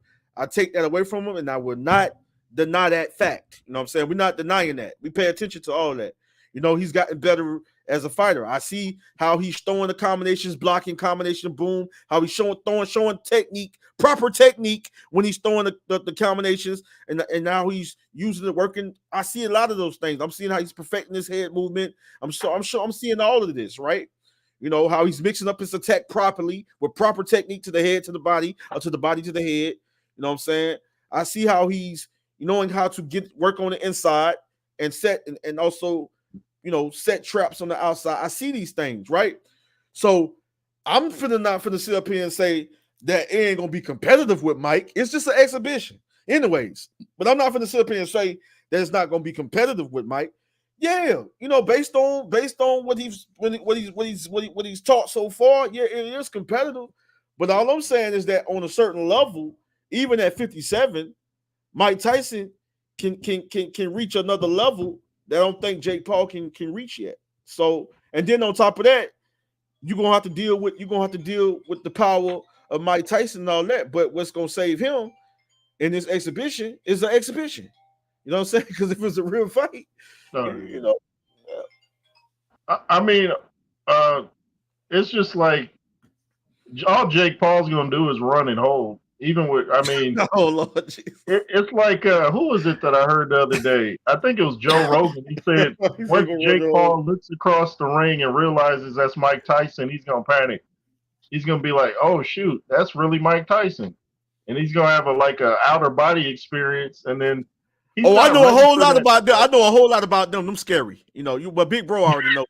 He know my story. He know my testimony. He know what I know a lot about that. That's what made me different from a lot of people. But y'all talking about y'all gonna knock me out, bro. You know what I'm saying? All that, boy.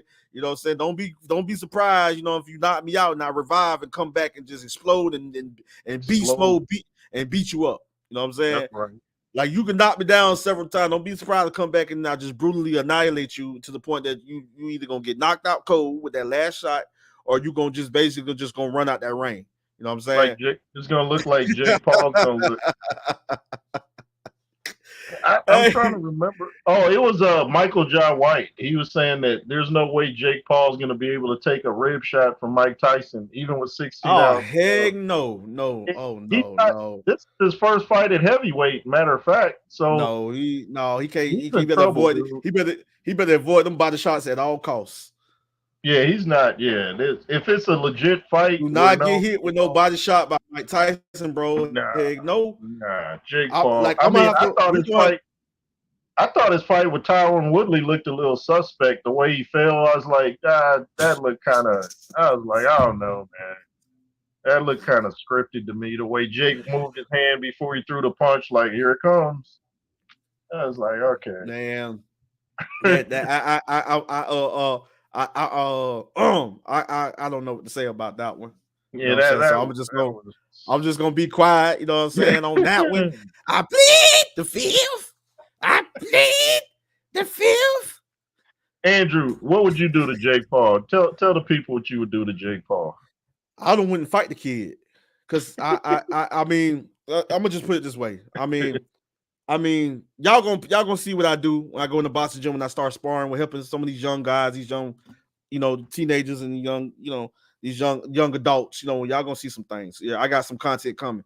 Yeah, a lot of people been asking for that, so y'all gonna see, really what Andrew would do to Jake Paul. But I'm gonna just give you just only three little things. I'm gonna give you three little things that would allow Andrew to get the W over Jake Paul. So the number one thing is that Jake Paul has basic defense, right? Very basic. His defense is very basic. Andrew Tucker World, well, some people know, some people don't know. Andrew Tucker World from a teenager, probably from a little preteen, you know what I'm saying, learned the Philly shell shoulder roll style. Okay. And I perfected it to the point that even the fastest or perfectly timed counterpunchers was at times when I time my defense, because everything is timing. I time my defense barely hard to hit me. And I'm talking about some of the most, I'm talking about guys with the styles of like the styles of like like a lot of guys have some similar styles to like that reminds you of a Canelo, Shakur Stevenson. Some guys even have some old school styles that remind you of Pernell Whitaker, that remind you of a Tommy Hearns, that will remind you of a Roberto Duran, that will remind you of Alexis Nguelo.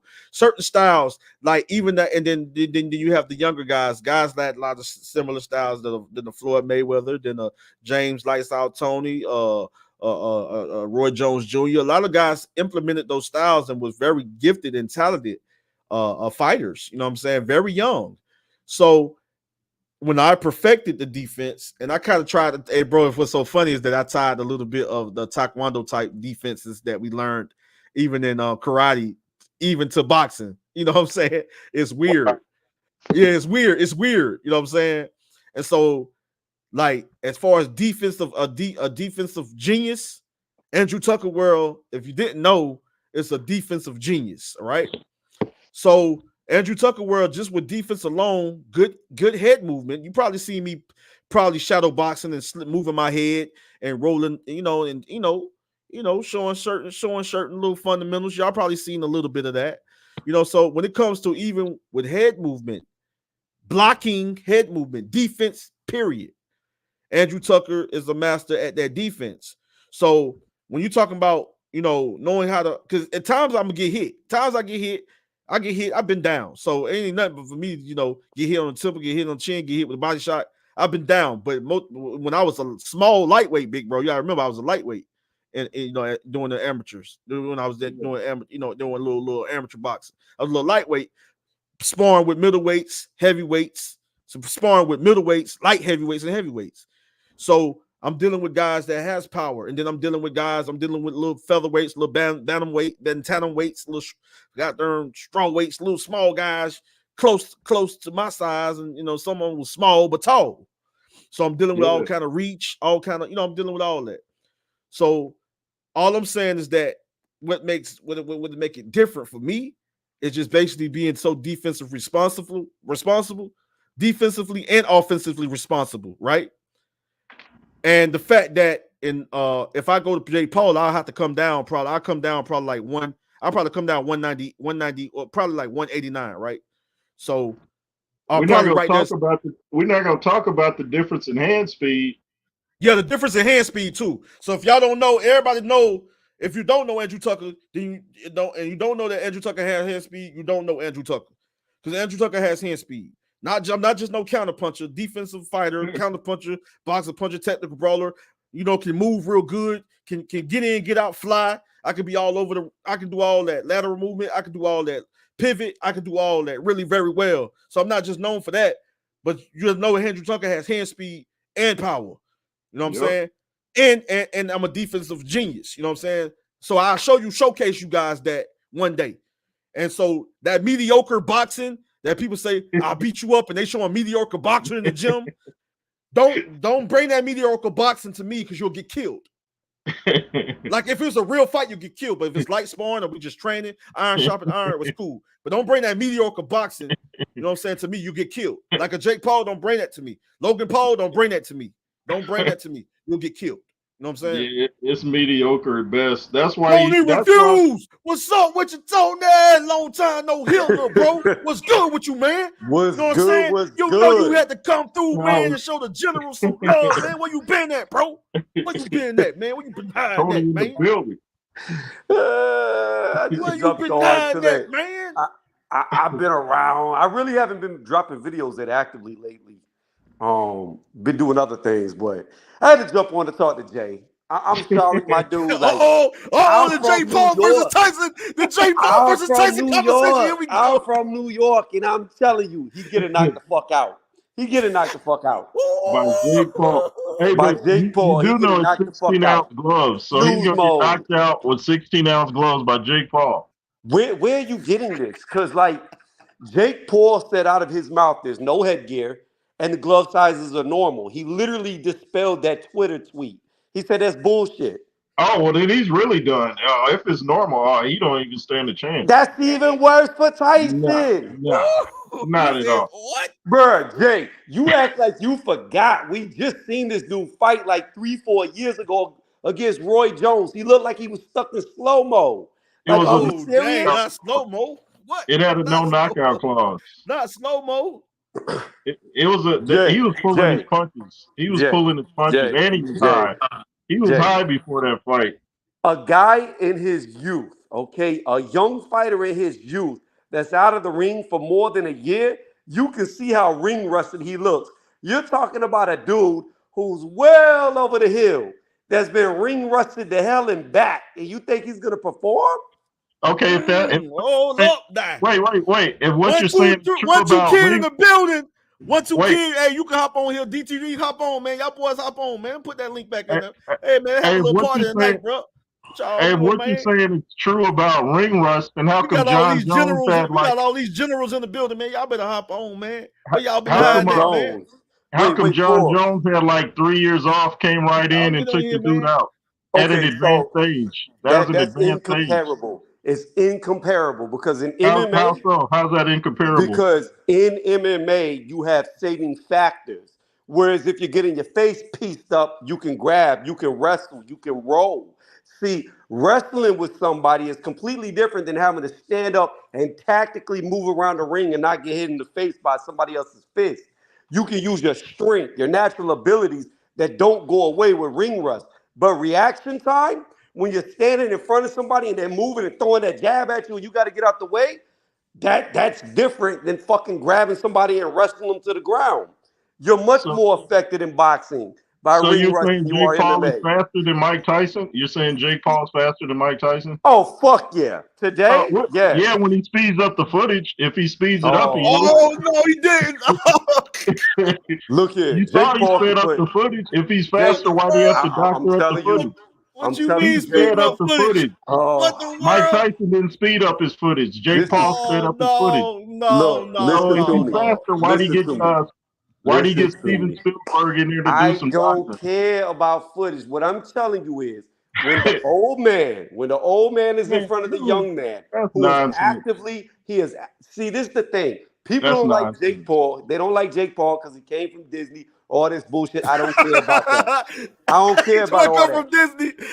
I don't care about all I that. didn't know he come from Disney. What the Here's world? what you gotta understand, though. Here's what you gotta understand.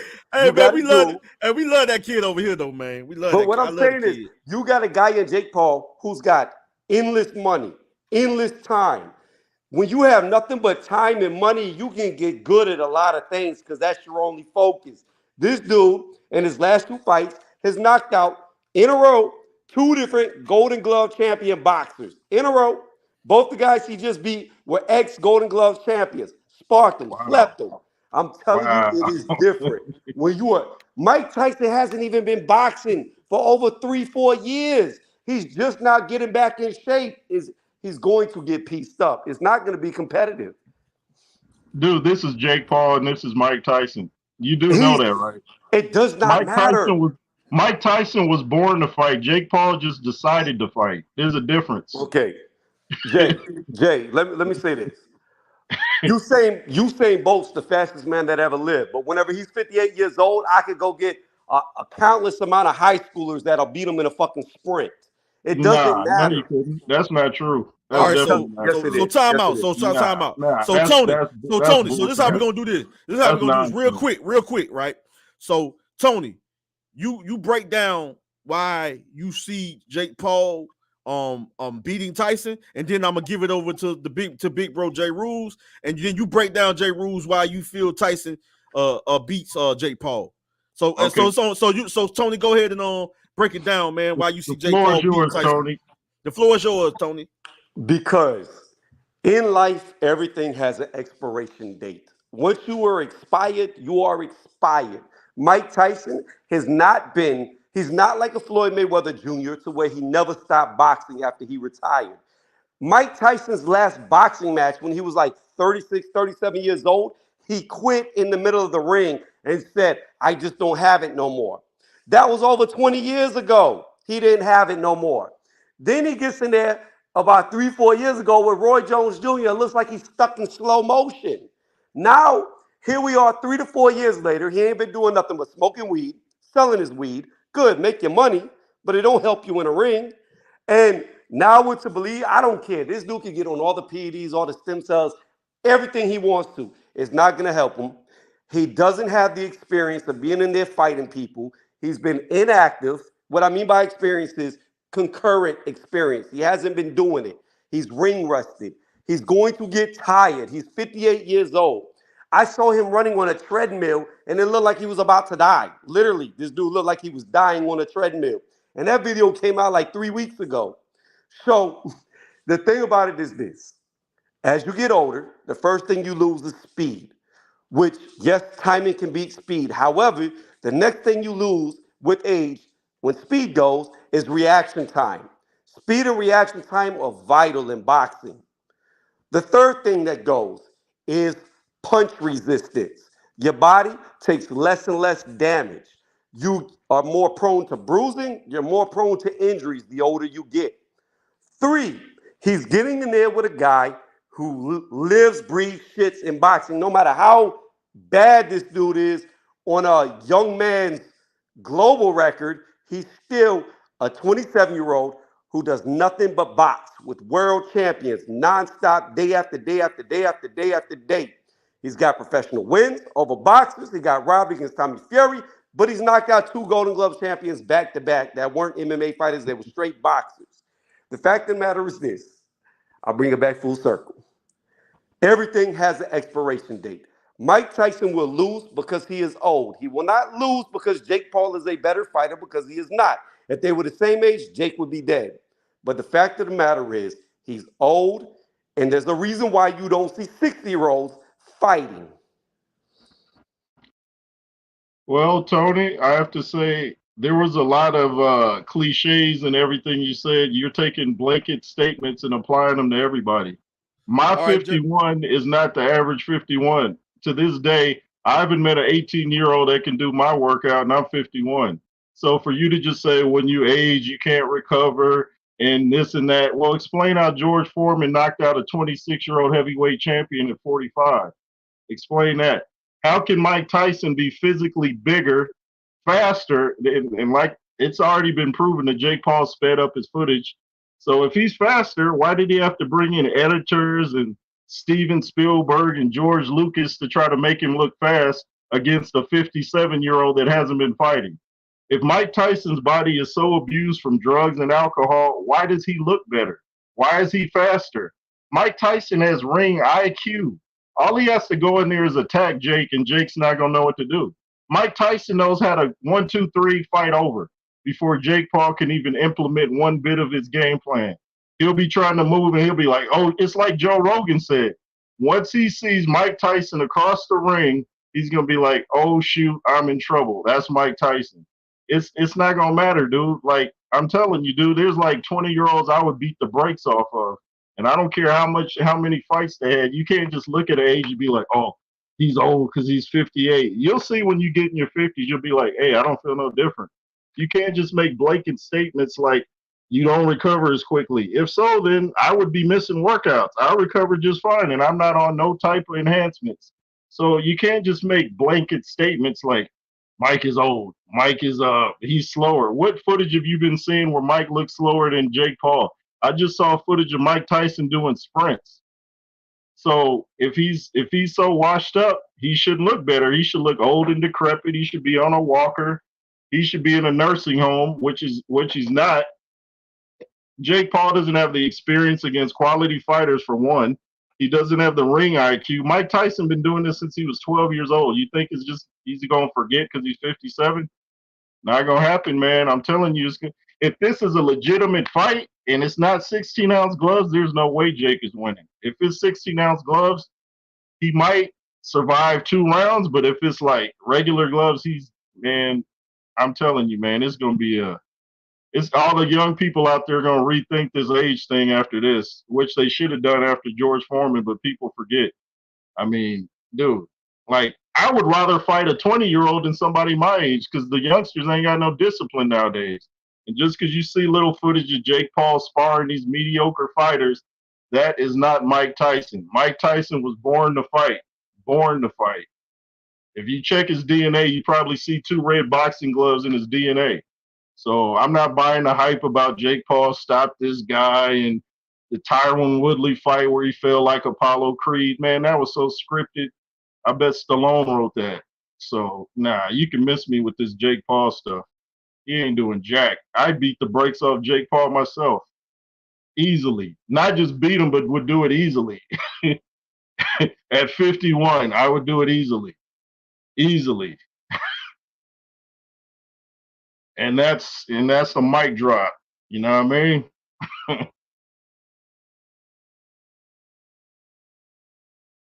Okay. George Foreman came back at 45 years old. In that fight at 45 years old, he was getting the living shit beat out of him against Michael Moore. Michael Moore got caught in the 11th round, and George Foreman won. Congrats to him. However, using George Foreman as a measuring stick is horrible because George Foreman started to look very bad. He lost against Tommy Morrison. He got completely dismantled against Shannon Briggs, and he knew No. he knew the writing was on the wall, and he retired at 48 years old, 10 years younger than what Mike Tyson is going to be by the time he gets in the ring. We're talking about 10 years younger. Here's the thing about it. I'm not saying everybody ages the same, and I'm not saying everybody's body is the same because they're not. But the fact of the matter is, you're looking for something that does not exist. Show me a 58-year-old that is competing with young people on the elite level in fighting. They don't exist. It's hard enough to fight. Look at Bernard Hopkins.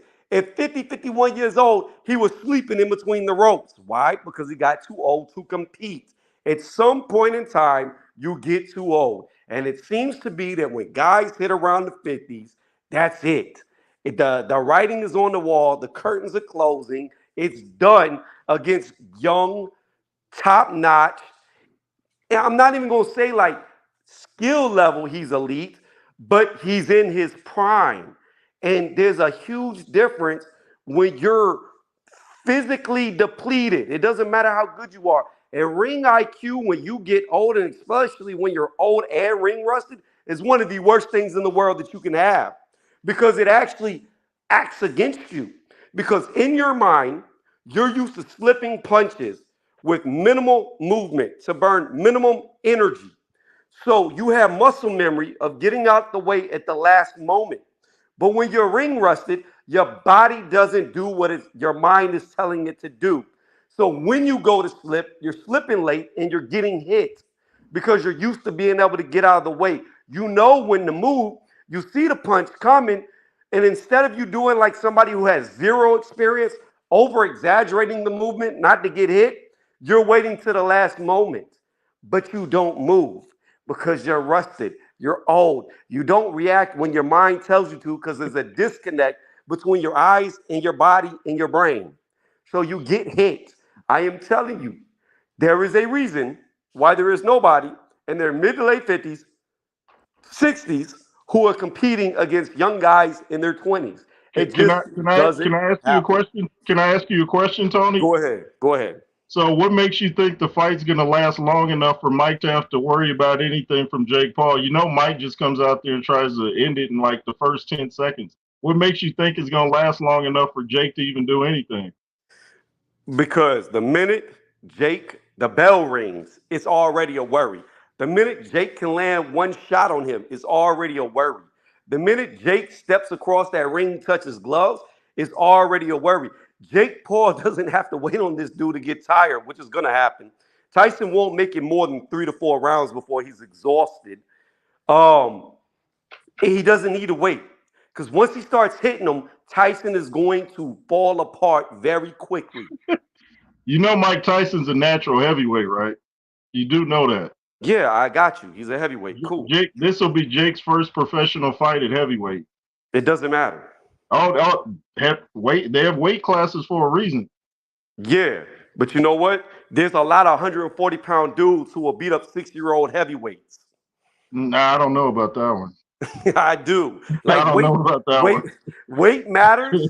Weight matters when experience is level. Weight matters when you're both in your primes.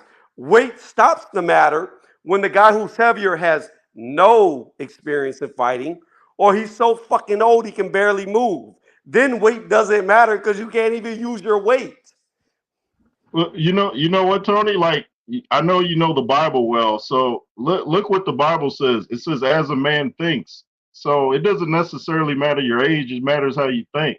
So if you look at yourself as youthful, you're going to perform youthful. It's not so much your chronological, how many years you've been on Earth.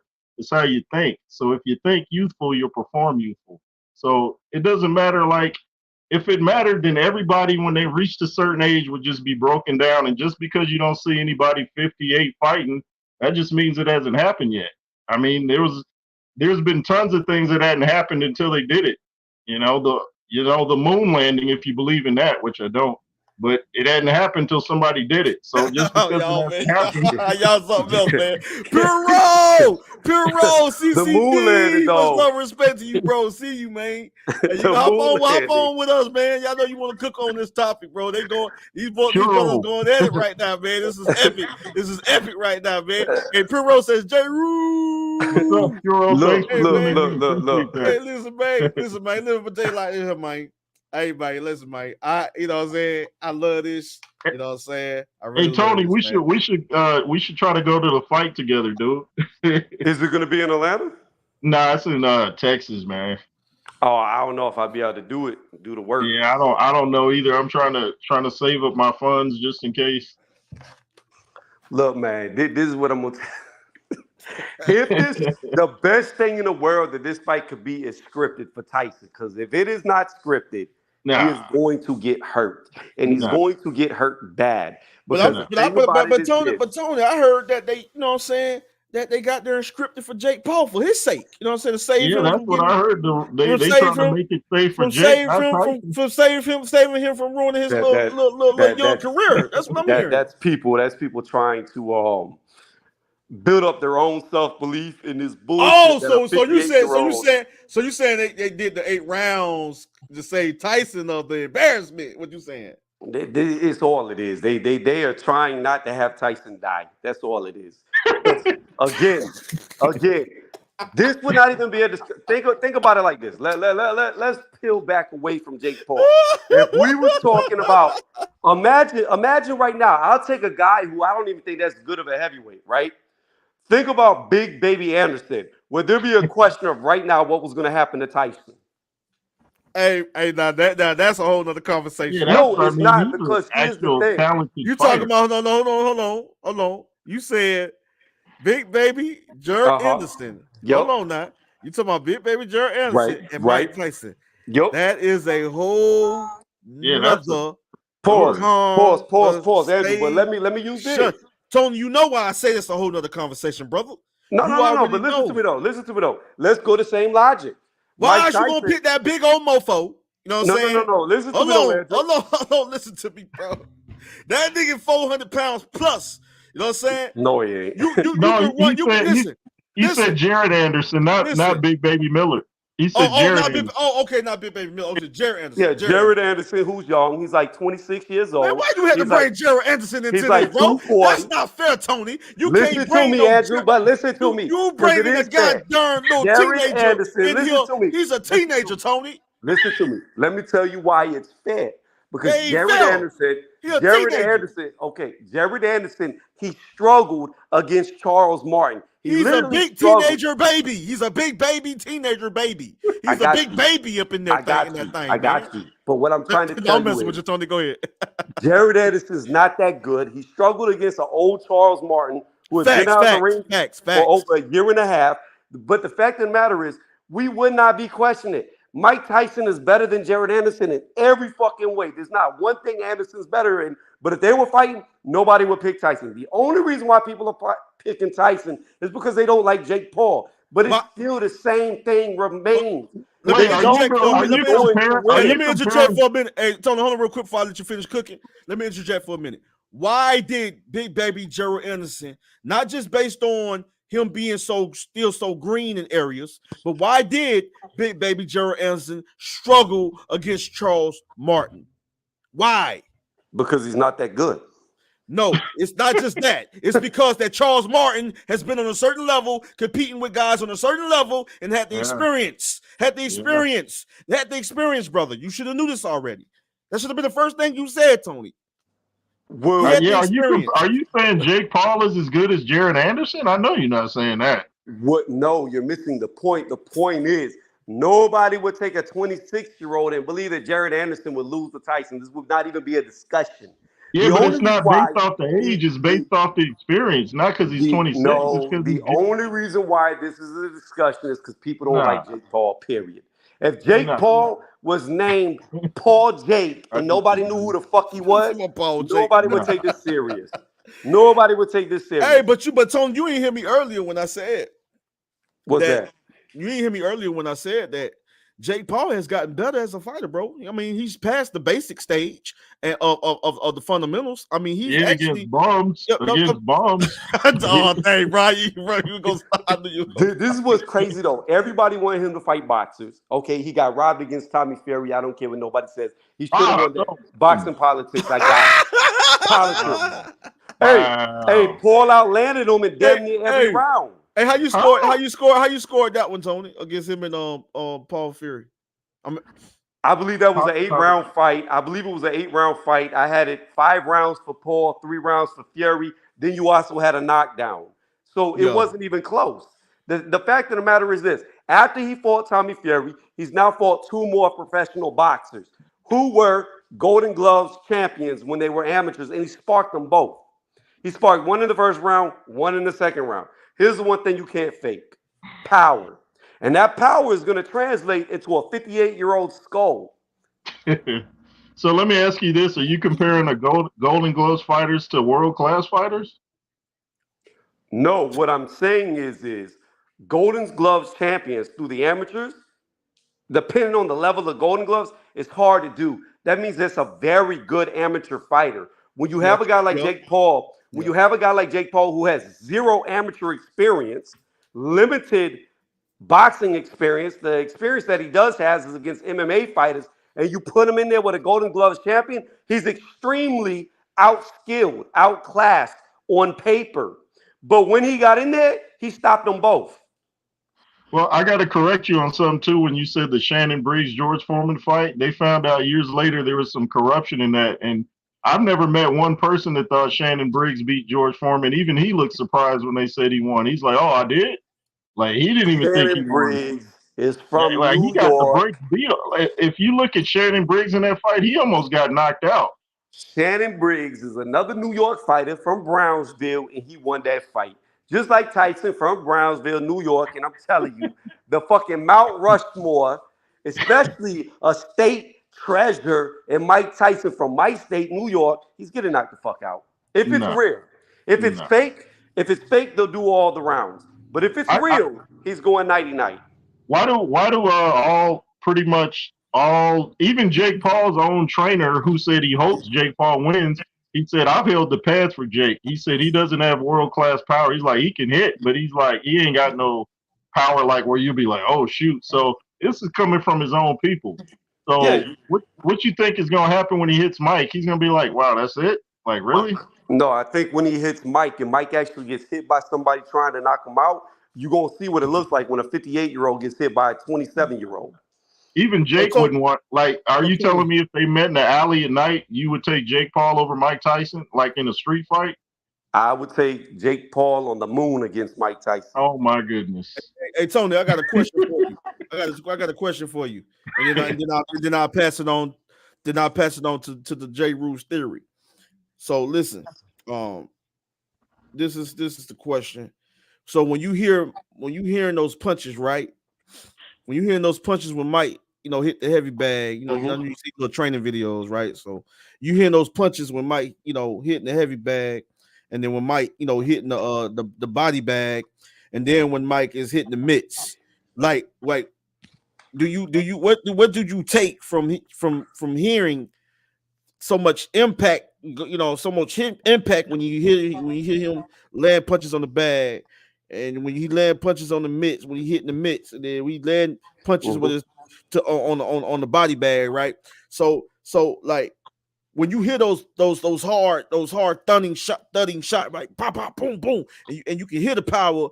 Is you saying that's like not no power shots? You saying that that Tyson no longer don't possess the power anymore, or you just think that it ain't really nothing that you take from them power shots and he at with speed and precision hitting you don't take nothing away from that. What I take from that is the bag doesn't hit back. The bag doesn't move out the way. No. I ain't saying no. Let me finish. No. I ain't saying about the bag hitting back. No. I know. I'm answering your question. Okay. Go ahead. Like I said, the bag doesn't hit back. The bag doesn't move out of the way. Here's the problem. Even if Tyson single punches could hit as hard as he used to, which I doubt, because a lot of his power came from how fast he was, which nobody talks about. And the problem is it's the method of delivery. It doesn't matter how hard he hits if he's too slow to land it. And he's he looks slow? Are you saying he looks slow? Mike Tyson looks slow right now. I'm telling you, he's going to look slow. So you telling me he gonna be real slow? Wow. Slow against Jake Paul, right? He gonna be slow. So his punches gonna be coming at a slow pace. Yeah, coming at Jake. They are. Because Andrew, here's the thing about it. Like, what are you talking about? I've already seen 50-year-old Tyson fight. We just saw him fight against Roy Jones 3 to 4 years ago, and he was slow as shit. It was scripted. It was scripted. It was no knockout clause. He was pulling his punches. It was scripted. And he was high. It was scripted. Slow. It was scripted, Tony. They were supposed to look like dinosaurs. It was scripted. It was scripted. Tony. You call it what you want. You say what it is. And you know it was scripted. Don't act like you don't know it was. That was a slow ass script. You know it was scripted. The boss was like this here. The boss was like this here. 0.1 speed. With the body, them boys were Mike Tyson said he was high that fight. That's what they told them to do. That's what they told them to do. They said, if y'all don't get in there and fight, I don't care how big a star, super global stars y'all is. If y'all don't get in there and fight like that, if y'all don't get in there and fight like dinosaurs, we ain't paying y'all. So that's why they had to get in there and fight like that. We could come up with all the conspiracy theories, and we won't. But the fact of the matter is, he looked slow 3 to 4 years ago, and he's going to look even slower 3 to 4 years later. He's not a fighter no more. He's not. Man, listen. He wasn't a fighter, but now he is again. Tony, I don't take nothing away. I don't take nothing away from that kid, man. You acting like I'm taking we ain't taking nothing away from that kid, Jake Paul, man. You know what I'm saying? I hate this fight. I think he's averaging best. Listen. The only thing I'm saying is this. You know what I'm saying? This is what I'm saying. I'm saying that when Jake Paul step in the ring, you know what I'm saying? I respect his heart. I respect his determination. I respect his grit, and I respect how he's improved and he's evolved as a fighter. Right over the couple of years, he's evolved. He's solid. But when he gets in that ring, bro, and he look across at that monster at Tyson, looking at him like this, like a bulldog, ready to just be released off the chain. You know what I'm saying? You about to get ready to bum rush, but charge at that little rabbit. He finna charge at that little rabbit. He finna go charge at that little rabbit. And when he get let go off that leash, he gonna run over there. Let me ask you something. He gonna bring back the prime Iron Mike Tyson. It's gonna be a first round brutal display. First down brutal. I promise you, he will not be intimidated. Knockout, first round. If you didn't know Mike Tyson was 57, if you just saw the footage, you would know he was 57. Body up. He gonna beat that boy face up, that boy body up. Boy, he gonna toss that boy. He gonna toss that boy around the ring, boy. Like he got like a little cat.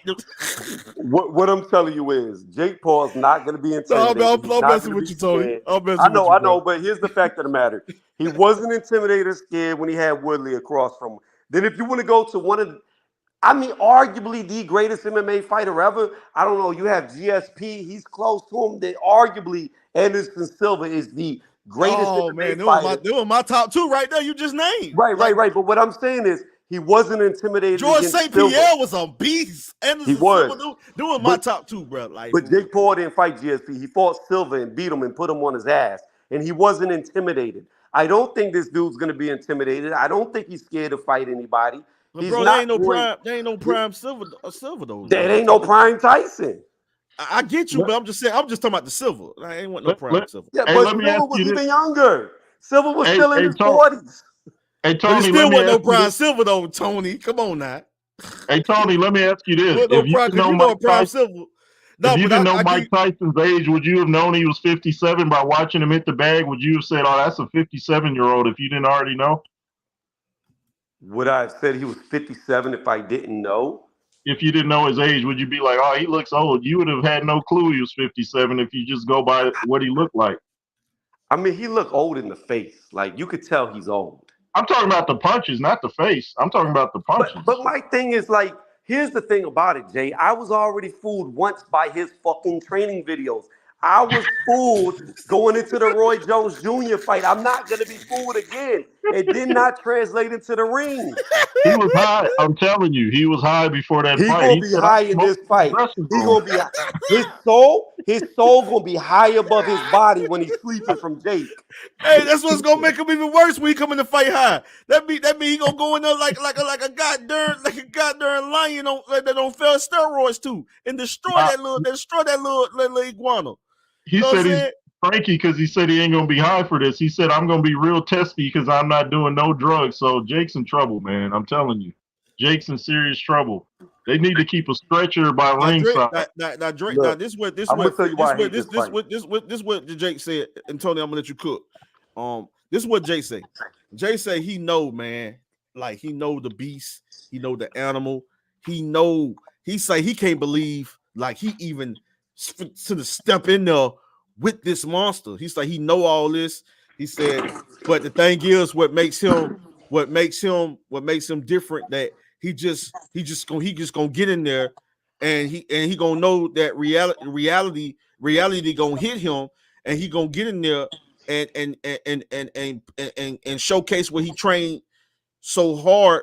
You know what I'm saying? Train what he gonna show why he trained so hard and train he like the training he had for Tyson is a training he never had ever, like the type of training he never had before. And I've seen Jake Paul train hard. I seen the kid work on some sharpen up his techniques. I seen him become even better, transition into a better technically sound fighter. So I take nothing away from Jake Paul. I love the kid. I've been watching his little YouTube videos.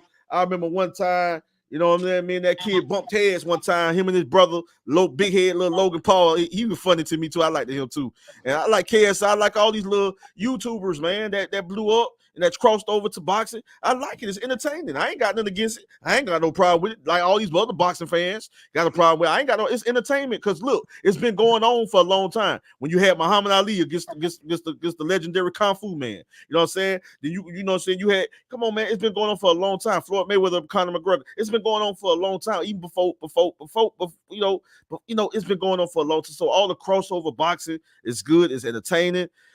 You can get into a training camp, or you can start going to your local boxing gyms, or you can go to a boxing gym where you have elite level trainers and you're gonna have elite level fighters that can work with you when you get up to a certain level, and when you start getting into the game and kind of get your feet wet, and you kind of make adjustments and you kind of get used to certain things. So any man that is athletic, like a Jake Paul and Logan Paul, can get better. It can become, professional fighters. All it is just going through the process and going through and gaining experience as you go through the motion and go up the rankings, and just like any other, But some guys was doing it since they was freaking babies. You know what I'm saying? From teenagers. You know what I'm saying? From preteens to teenagers to goddamn. You know what I'm saying? Just for so long, you know what I'm saying? And so basically it allowed, and then being, like I said, go back to being athletic. So once they become so fundamentally sound, after and already always have been athletic, becoming fundamentally sound and becoming improving and elevating to on a certain level where you become a smarter as a fighter. You start make the smarter and proper adjustments. You start to, you know what I'm saying, elevate on certain levels that allow you to make those adjustments and apply those things that you learn in training camp with high level professional trainers. So all that you applying to your game as you gradually transition into to another level, and then you transition to another level. Of course, you got to fight fighters that's going to challenge you and it's going to see where you're at. It's going to challenge you to see where you're at, see what level you're on. So you keep on going up until you reach the elite level, right? So I admire and respect Jake hanging on for as long he's been as long he's been hanging on. Because a lot of them, some of them guys get in and they give up. You know what I'm saying? They get in there and they give up. You know what I'm saying? When they know, okay, where I gotta prove myself, I gotta step up and fight the best. Now you gotta fight guys within your peers, a little older, younger, or older, boom, just really challenge you. And guys that are on a certain level that's gonna really challenge you. So he kind of got that a little bit with Paul Fury. He kind of got that a little bit. You know what I'm saying? He kind of got that a little bit. You know what I'm saying? So I give him that, because even that experience with because even he got to elevate. Even he has to improve and make adjustments to his game. Little brother Fury. So he's even showed some improvements in areas, and he even had to make some improvements in areas when it comes to his game and what level he is, what level he's on in the boxing rankings or on this boxing stage. You know what I'm saying? So I see that Fury competing with a guy like that. I give him that. I see when Fury compete with certain guys, when he feel he want to keep on going, he has to compete, really prove and show where he's really at against solid competition, opposition. He gonna have to prove solid. We want to see solid fights. So around that in his generation, yes, against guys with you know what I'm saying, that has been proven. You know what I'm saying? And I'm talking about when I mean proven, that have fought other elite level fighters, you know what I'm saying, or fighters that's most definitely progressing on, are starting to evolve to the elite level. So yes, Jake gonna have to show us, you know what I'm saying. So but when you got experience, veteran like or legend, iconic figure, legend that has the experience, because sometimes experience alone is all you need. You know what I'm saying? Experience alone is all you need. So when you think and sometimes look at certain things, like your reflexes go away, your legs ain't the same, your reflexes ain't the same, you declined in so many areas, you slow, you ain't as fast, you ain't as something. You just said the mind is very powerful. So once you activate certain things in your mind and it comes back, I don't care if it was coming from 30 years ago. If you activate it, nigga, do you know at 70 years old, it can come back and activate just for that one night. And that experience and that which was taken away came back and was activated and may transition to a whole totally different on so much experience alone activated, and then along with skill can allow that 70-year-old man that you thought was an old man walking on a cane and break down that 27, 26, 25, 23, or 30-year-old man that you thought was on a certain level until he got up to a certain level that you thought he could take advantage because he had all of the advantages because of the youth side of things. No, I don't just look at the youth side of things. I look at where they're at, their attributes, what they possess as a fighter, their strengths and weaknesses. Nigga, I look at this and been looking at this coming from a fighting family. We are fucking scientists when it comes to this shit, bro. You know what I'm saying? So all I'm saying, I see everything you see in Jake, and that allow him to have certain advantages and maybe a whole lot of advantages over Tyson. But you're not paying attention and looking at maybe just one or two things that Tyson has over Jake that will allow him to win and win alone. So I hear all that, and I gotta hop off. But I want to say this: I hate this fight. I absolutely hate this fight because when Jake Paul wins, he's going to act like he beat a 21-year-old undisputed Mike Tyson. That's what he's going to act like. He's going to act like he just beat a prime Tyson, and he would have been decapitated against a prime Tyson. Jake Paul, judging off what I see, I think he might be able to break the top 50 at cruiserweight, but I don't think he'd ever be a champion. I just don't see the natural God-given talent to get him there to be a top 20 world ranked fighter, top 10 world ranked fighter, or even a champion at cruiserweight. If he went down to 175, given his height and stature, he'd have more of a chance. But where he fights, I don't see it. But with all that being said, but Tony, before I let you go, let me finish. just remember, Jake always have a lot more room to improve and He grow. does. But I'm just saying I think he could be a top 50 world ranked fighter, but I don't know if he'll ever be much better than that. Now, I got you. What I want to leave on is this. This is what I want to leave on. Even Rocky Balboa lost in his own movie against Carver. So, you know what I'm saying? Age matters. Y'all have a good night. All right, Tony, my bro, Tony, man. Y'all go subscribe to Tony Reviews, man. That's my little brother from another mother, if y'all don't know, man. Long years, man. And just like the J. Roos Theory is my big brother. Y'all make sure y'all go subscribe to the general of all generals, the J. Roos Theory. Hey, J. Roos Theory, all I got to say is this, bro. You know what I'm saying? It's all about when they step in that ring. But I just know that sometimes, you know, so I hear what Tony's saying. Much love and respect to our brother Tony. But J. Roos Theory could be something like a prophet sometimes, y'all. Like he came along, you know what I'm saying, and started becoming like he started becoming, you know what I'm saying, like this prophet lately. You know, Andrew Tucker, you know, used to be known as a prophet too, because I predicted a lot of stuff. Nigga, I was like, asking me what the lottery numbers is.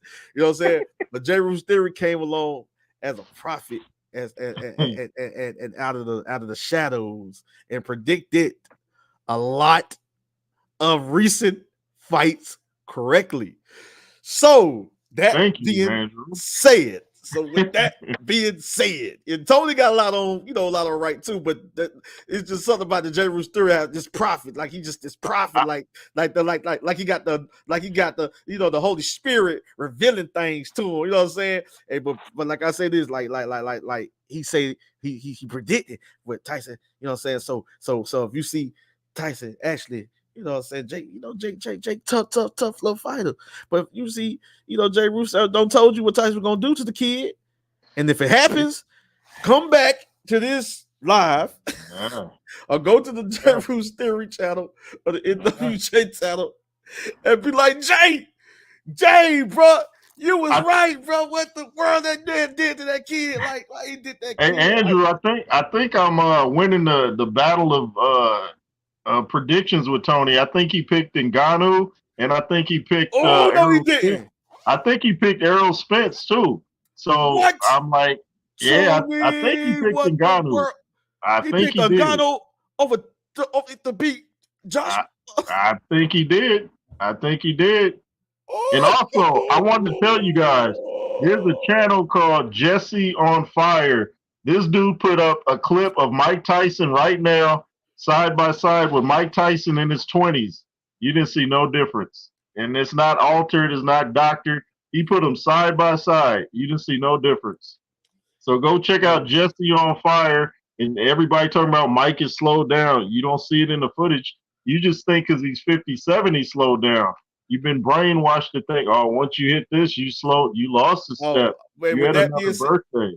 Big bro, with that being said, we you know, this is what we finna do. You know, because we probably gonna have to do part 2 of this. You know, so we can most definitely get the predictions of a lot of these other big fights, because we got to break down that Wilder and that Zali Zhang. We gotta break that down. Yeah. We gotta break down. You know what I'm saying? We're gonna have to most definitely break down the Fury and Alexander Usyk. We most definitely got to break down.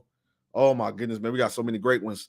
And most definitely got to break. We can next time. Just let me know. We can do part 2, man. Yeah, we got to do part 2 because we have to break those fights down, and we most definitely have to break. It's quite a few. The Loma and George fight.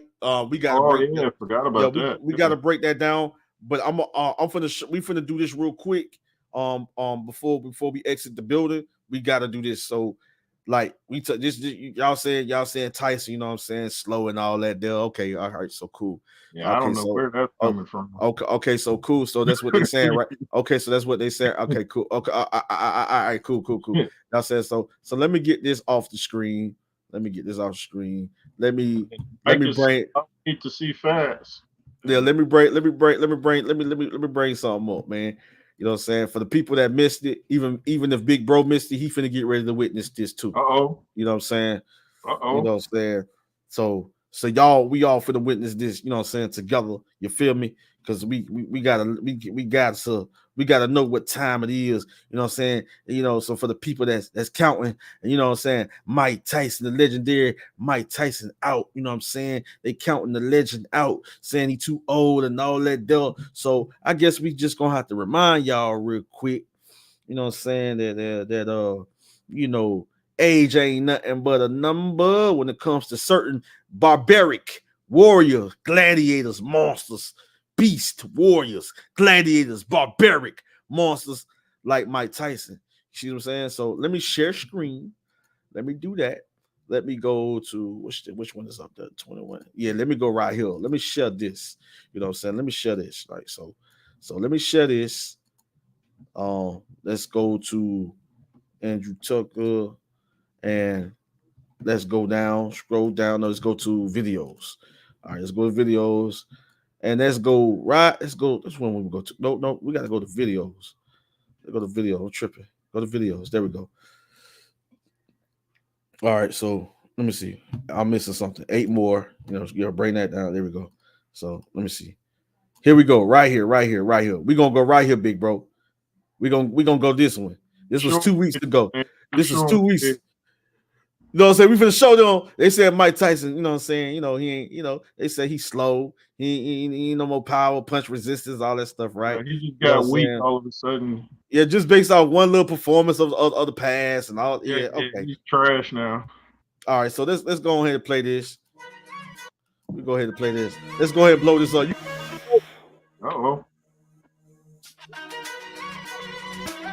know, I was on almost 2,000 views 2 weeks ago. You know what I'm saying? Boom! Mike Tyson knocks out Jake Paul. Down goes Jake Paul. Oh my goodness. Yep, that leaping hook. You know what I'm saying? They showing a little Jake Paul, a little knockout. You know what I'm saying? You know what I'm saying? Yeah, against the NBA player. Oh, Mike Tyson against. Oh, bro, is that Bruno? That called the Truth Williams. No. Called Truth Williams was before Bruno. That's Bruno. So called the Truth Williams was before Bruno. They showed it. Look at that speed. Look at that explosive. Look at that head movement. Woo! Wow. Look at Jay Paul showing us a little bit, y'all. Look, Jay Paul showing us a little bit. Look at him. Look at him, y'all. Look at him, y'all. Look at little Jay. Look at little Jay. Look at little Jay. Uh-oh, here come Tyson. Little Jake, you know what I'm saying? I see little Jake. Oh, slip, roll on the duck body. Roll on the slip, duck, roll on the duck body. He ain't ready for that. He ain't ready for that. Check it out. Boom. Look at the legs on Mike Tyson, dude. That dude got darn buffalo legs, man. Yeah, that dude. Tyson got elephant legs, man. Yeah. Yeah, man. Woo! Oh, down goes boom, Jake. Oh, that's big.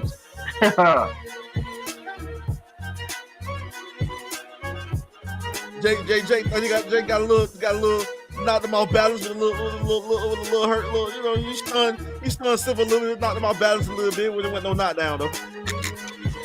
Yeah, Jake carefully picked him opponents, but Tyson, look at Tyson. He messed up on this one.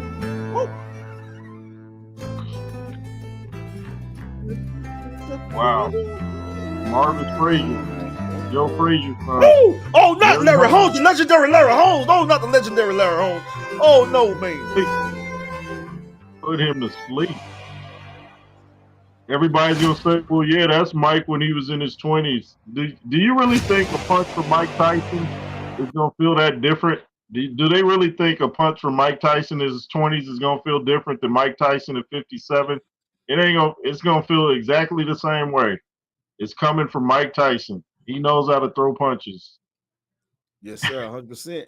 100%. That man not just only know how to throw punches, big bro, but that man know when to place them. Oh yeah, yeah. He's He knows sneaky. where He's to hit sneaky. you. He's sneaky, man. That's what there's Yeah. levels. It's levels to this game, man. Jake, a solid fighter. He's solid. He became solid. I give it to him. He gradually become a solid fighter. He's Yeah. solid, but man, you got Barked at the wrong tree. yeah, man. You finna get ready to go on the top of the pyramid, man, and fight against a goddamn Egyptian warrior. You know what I'm saying? Man, if I had 1 million subscribers, I would do like every day. I'd be calling out Jake Paul. I'd be like, dude, I'll do it. You ain't even gotta pay me. You ain't gotta pay me. I will do it for free. Hey, big bro said every day, free, bro. He said he called that man out every day, bro. I'd be like, dude, you ain't gotta pay for my flight. I'll pay for everything. I don't want no. I just want to show how I will beat you down at 51. I'll be 52 by then. But dude, Jake Paul, bro. Oh my gosh, I done sparred with dudes better than Jake Paul. Yeah. They ain't Jake Paul. You know what I'm saying? The J. Roos theory calling you out, man, live, man. What you gonna do? What you gonna do, Jake? What you gonna do, Jake? Jake has no intimidation factor whatsoever. Listen. Hey, Jake, Jake, we love you. We love you and Logan. You got Logan. And guess who J. Roos theory got? Andrew Tucker World. And I'm gonna be in this corner wilding out because none of y'all boys got my energy. None of y'all boys can be as funny as I can. You know what I'm saying? And I can be funny. I can be comedic. I can be calm. I can bring a whole lot of comedy. But I can be fool with it. Boy, I can be on some Chris Tucker. I can be on some Martin Lawrence. Boy, I can be on some Jamie Foxx type funny. Boy, messing with me. Boy, I don't think you know my funny style. I can get lethal, boy. So I'll be clowning the mess out of y'all, boy. I'll troll the mess out of y'all, boy. And then Logan, if you want that work, boy, I ain't Floyd Mayweather, boy. I beat you up, boy. You ain't surviving. Logan Paul really would get. Logan Paul, he really would get his head flown. And then after J. Roos knock out, you know what I'm saying, Jake Paul, if you want that smoke, you know what I'm saying, you step up again, you come see me, you know what I'm saying, and I ain't gonna just knock you out and just knock you out within 2 rounds like the J. Roos theory gonna do you. I'm just gonna just beat you up and outbox you. I'm gonna play your game. I'm gonna play with you, just outbox you. You know what I'm saying? I'm gonna just do what I want to do with you. And then when I decide to just Tank Davis uppercut up the middle up on your chin and follow up with a left foot, then a straight right cross on your cheek temple, and down goes Frazier. You know what I'm saying? Oh, down goes Frazier. Oh, Jake Paul hit that canvas and it's very major. Hey man, listen here, bro. Listen here, man. Listen here. And then, big bro, I forgot to tell you. I knew it was something I forgot to tell you, man. Oh, what's that? Bro, I got an app where it counts the punches. You know how you got the click of the punch. Oh, yeah. So that helps you count the punches. You know what I'm saying? That's what we used to call it. They probably call it something else nowadays, but we got the punch clicker. So when I was counting, remember when you was we did that challenge, right? Yeah. Bro, you did not throw 500 punches, bro. You know how many punches you threw when I counted? Actually, with the clicker. What's that? Bro, you threw 800 and something punches, bro. I didn't know that I threw 700 something punches. I didn't throw 7. I threw about 1,000. You threw like 800 something punches. I threw like a little over 1,000 punches, bro. Are you serious? I think it came in like a 1,100, a little over 1,100 punches. You threw like 800 I was something thinking punches. about that the other day. Wow.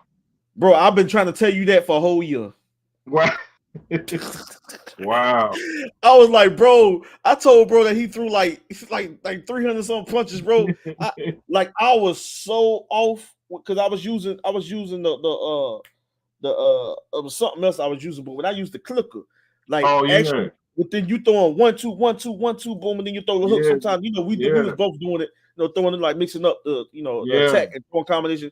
Other than just the 1 2, we'll throw 1 1 2 2 hook, boom boom, uppercut, boom boom, right hook, left hook, boom, boom. Just throwing. We'll do a little technique with it, right? Yeah. So all them punches thrown, I was like, bro, threw 800 and something punches, bro. I got it on my computer somewhere. I wrote That's it. hey man, I appreciate that, dude. Like Well, you people threw don't know, man. They don't and know. something punches. So you trying to say that a man, 50-year-old, 51, Yeah, he's it so don't make old, sense. and not even you youngsters can throw 800 some punches. Dude, I do And 300 side laterals and before I even start. and they can't even throw 800 something punches within what was the time frame? 5 minutes? Yeah, Or was it 5 less? minutes, I believe. Yeah. Bro, I'm 38. I'll be 39 December. I throw Wow. more punches, and I throw more punches than you 21-year-olds, you Yeah. 25-year-olds, and you 30-year-olds. I throw more punches than you 18-year-olds and you 19-year-olds. They don't And get it. They don't get it. I throw more punches than all y'all youngsters. You feel me? Throw more punches They, than all y'all little youngsters. Throw more punches. they I don't promise you, I throw understand. more punches. I promise you, I'll beat y'all at throwing more punches. Y'all cannot see me with throwing more punches, bro. You know what I'm saying? And so, they can't mess with you. and then if you want to step in the ring, move out the way of them punches because they hit hard. Because Yeah. the must land hard. You know what I'm saying? People remind me all the time, boy, you hitting that heavy bag, boy. God dang. You know what I'm saying? You start killing that bag. They used to tell me, man, you start going, man, you gonna break you gonna put a hole in my bag, man. Y'all gonna see some gym footage. Y'all gonna get Big Bro. Big Bro gonna get y'all some footage too, because we gonna link up. You know, see Big Bro right there. He family, he right there in Atlanta, he right up the street. So you gonna get some footage. And me and Big Bro probably gonna do some sparring too. It's gonna be some light sparring. You know what I'm saying? That'd be fun, man. We gonna iron sharpen iron. You feel me? We're gonna show y'all some techniques. I'm gonna be hitting the mitt. I'm gonna be holding the mitts for Big Bro. And he showed them monstrous combinations and single punch counters. He gonna show y'all his defense. I'm gonna sharpen Big Bro up for Jake Paul. And Big Bro gonna sharpen me up. You know what I'm saying? For Logan Paul, because we knocking them Paul brothers out. Yeah, that dude, man. Out. Y'all going to sleep. Bring your pillow, bring your covers, because you're going to sleep. Sleep. See, people forget about pain threshold too. You gotta have a high pain threshold to fight a heavyweight. You gotta be able to take. Man, you better tell them, bro. You better tell them, boy. Yeah, you gotta be able to take a punch without folding. You gotta know how to take a punch and just keep your composure. Tell them, bro. Well, we was like, I was a lightweight, bro. When I was in the amateur boxing, I was a lightweight. Got hit by that dude had to be about taller than Fury, like 6'10", 6'11". Oh yeah, I remember you telling me about that. And that dude hit me, and that dude had power. He had some real crucial. I bet he did. That dude hit me with a left foot. Boy, I was like this here. I was like this here, trying to play it off. You know what I'm saying? But he tried to come from the finish. And I grabbed this like his stomach part because he was so tall. So I just grabbed his stomach part like this. And they said, "Let go, let go, Tucker, let go, Tucker. You better let him go, Tucker." You know what I'm saying? I hear the trainer. You know what I'm saying? I hear coach talking about, "Let go, Tucker." I was like, "You like, nah, I'm straight." I was like, "Then no, still on him for the give." I was like, you know what I'm saying? Hey, you know what I'm saying? I was like, "Tucker, stop, Tucker." You know, I was trying to play it off like I was really angry, trying to get at him, but I was really hurt. You know, hold on to him. You gotta hold till you get your legs back. Yeah, but that same dude, you know what I'm saying? That same dude, you know, he had went on to do some like tournaments and stuff. Yeah. And he ended up getting in trouble and ruining his career and all that. You know, he was on his way to even fight in Olympic Games. I mean, the U.S. Olympics. You know what I'm saying? And so I know that, but it was like years later we met up. Like we went back. You know, we met up and stuff. And bro, not too long had got out of jail and stuff like that. You know what I'm saying, and stuff. So we, you know, it was two gyms that, you know, like it was like a lot of his family, you know what I'm saying, would come to one gym with us and stuff. So I knew like a lot of his like cousins that to train with us and stuff. Like three of his cousins and his two brothers. So all I know, you know, we was just sparring, and you know, of course, all the year later we grown and stuff. We meet back up and stuff. We go back, go back, to our little roots and stuff at times, and have memories and catching up. So, but he was the same dude I caught with that lethal left hook, dropped him. I was payback, really. Timber. It was payback. It was that Mike Tyson leaping left hook. Left hook, because it was the right hand, boom, and I just jumped forward. Bah! It came fast and held hard. It came lethal. It came like on some Planet of the Apes gorilla type hook. Like Planet of the Apes. Like boy, it came. It was the Wild Tyson, Tank Davis type hooks. Boy, yeah, I came fast with that jump, with power behind it, fast, thunderous. When I explode, it's like when I explode, bro, you better have some head movement because it's coming fast with power, boy.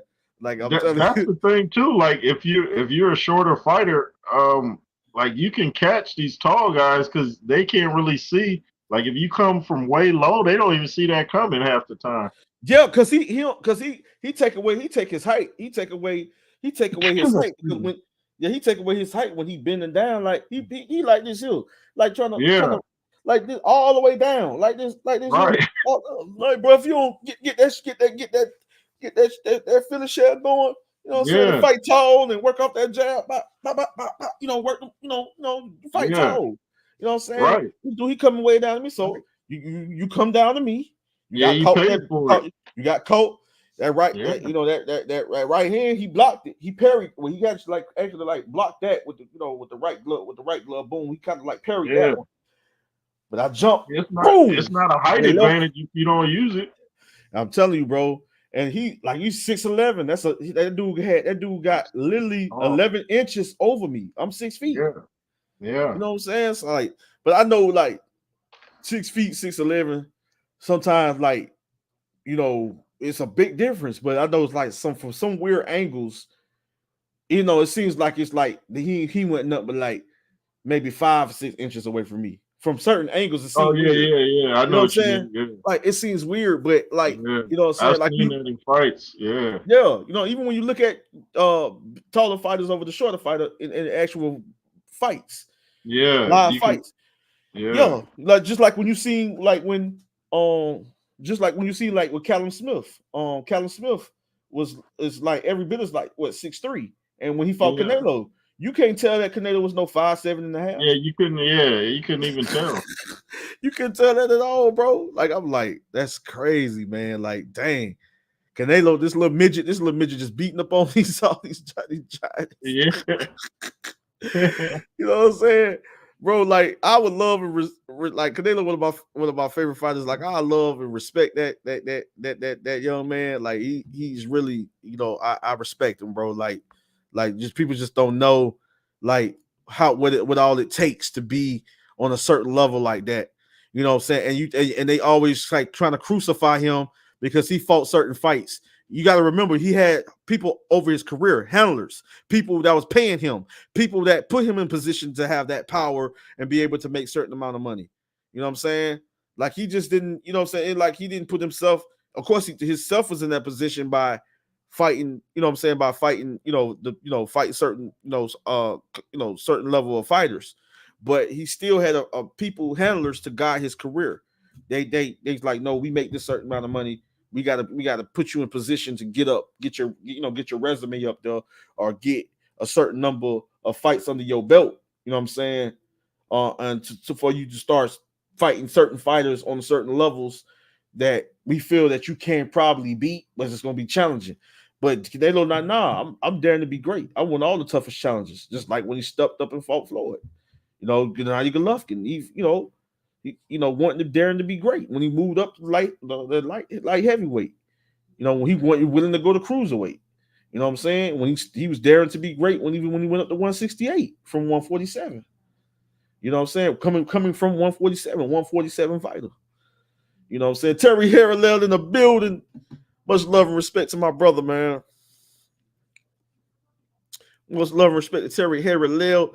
One of the generals in the building. Much love and respect to you, my great brother.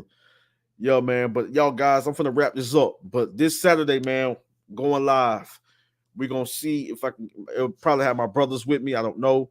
I'm gonna check and see if Jay Roos not gonna go live on this channel. Jay Roos gonna probably join me if DT3 the boomman ain't really busy with taking care of with work and with family and things of that nature, he gonna be joining me. I'm gonna try to get him to join me. I have a great friend over here with me, which is a which is a hardcore boxing fan and historian. One of my like a big brother, also like an uncle in a way. He will be joining me. So it's gonna be live Saturday. Saturday night is gonna be live for the Ryan Garcia, Devin Haney. Y'all guys make sure y'all be there, man, because like we gonna have fun. We gonna turn up, and y'all know how I always go hard with that energy and that passion when it comes to this live commentary. Just going in beast mode, on fire. You know what I'm saying? So y'all be there. You know what I'm saying? Y'all most definitely tune in. Y'all be there. I love y'all, man. Much love and respect. Andrew Tucker World. I'm out. Shout out to J. Roos Theory, Tony Reviews for coming through. You know what I'm saying? My brothers, my big brother and my little brother, DT3 coming through. You know what I'm saying? Big bro coming through as well. DT3 the Boom Man. Go subscribe to all those great channels. Tucker Army, UK Army, the J. Roos Theory, NWJ, MBBC. You know what I'm saying? UGC, the UGC. You know what I'm saying? Respect to those brothers and all those great channels, man. That's connected to Andrew Tucker World. All you great channels, man. That showed me love for all over the years. You know what I'm saying? The J. Roos Theory back in the building. You know what I'm saying? Hey, can you hear me? Y'all can hear you real good, big bro. Yeah, somebody called and knocked my sound out. I could see the picture, but it's like anytime somebody calls, I just see the picture and the sound goes out. So I had to get off and come back in. Yeah, I remember them days, like being at the movie theaters doing live commentary on my phone, like going live on my phone, doing live commentary. Got somebody calling, like, dang, I told y'all not to call me, man. I told y'all don't call me, man. Don't call me. Like, bro, all I know my job freezes up. And then I found out how to fix it, though. I found like, oh my God, why I didn't. Because I thought it was over. I was like, dang, I'm about to start the live over again. And I'm talking about, we have like 300 live viewers, like for the wild. Yeah, bro, like, I was like, oh my goodness, I was going it's crazy, bro. Though? It only happens like if I'm on somebody else's. Like if I'm doing my own, I could like it don't mess it up. But if I'm on yours, the sound just goes out. Yeah, because you'll be bumping with other people's connections. You know what I'm saying? So yeah, you'll be tying in with other people's connections and stuff like that. Because I know when I'm at the movie theaters and stuff like that. You know what I'm saying? When it's just me there, you know what I'm saying, just on using Wi-Fi. I never had no problems until somebody calls and freezes up, then start buffering and stuff. Like it interferes with the goddamn Wi-Fi, interferes with the goddamn connection.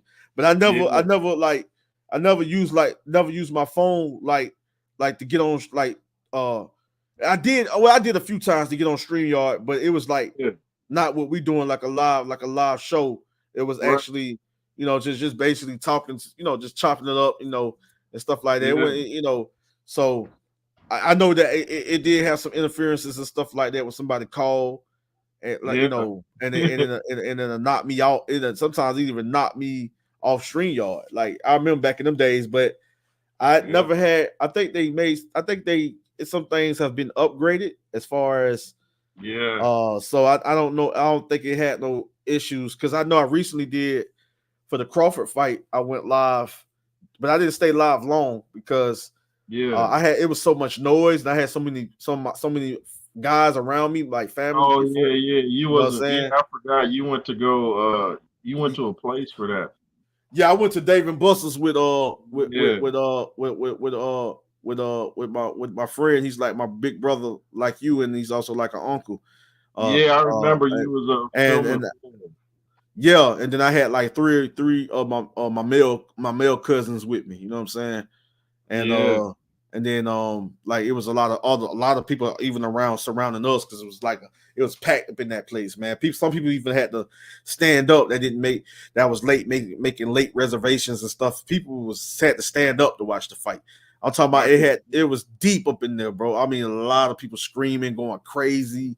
Wow. I mean, that night it was so electrifying. When I say electrifying, it was a lot of screaming, oohs, oh no, he about to stop, just going the reactions, that fight, man, that Crawford and Spence, boy, godly.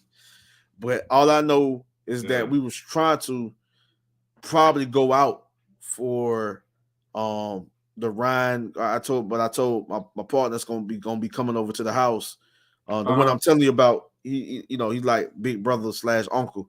Like, he coming over, but I'm gonna still probably still go live.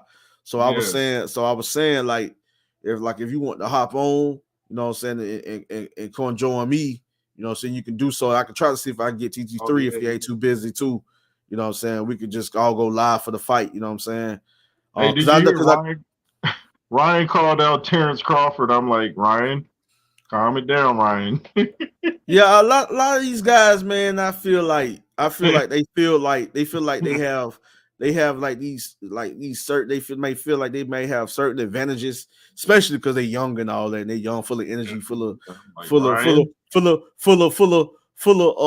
testosterone at such young ages.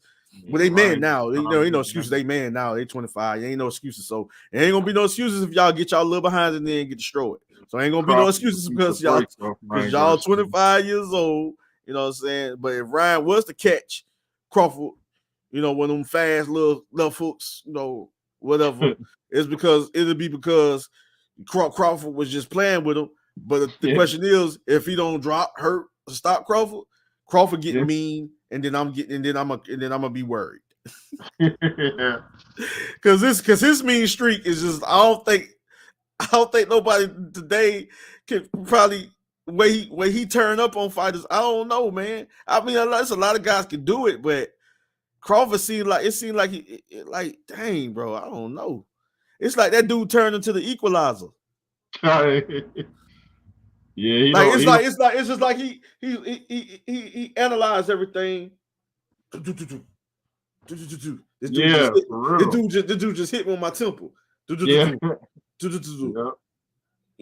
Okay, let me time myself. But then it's mine. Choo! And then just start beating breaks off the things. Hey, man, Crawford is a monster, bro. Hey, age ain't nothing but a number sometimes, man. I mean, sometimes fighters decline depending on the amount of fights they have and the wars they've been in. But, man, if you physically still strong and in great shape, you can still be in your prime. What y'all got to understand is you can still be in your prime, man. You can still be in your prime at 45 years old, at 40 years old. It's just all about staying in great shape. It's all about keeping the body strong, keeping the body physically strong. And then having a strong mind on top of that, a powerful, strong mind on top of that.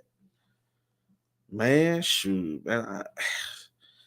Hey, I'm just telling y'all, man. But you gradually, very truthful. You slowly, gradually, decline in ways. You know what I'm saying? You get certain ages. But don't mean you still ain't in great shape. Don't mean you still not sharp enough to compete and do certain things. At 35, 40 and 45. You know what I'm saying? 50. You know what I'm saying? Because I'll be honest with y'all, like these days, 50 years old is kind of like the new 50 years old is pretty much kind of like the new 40-year-old, like the new 37-year-olds.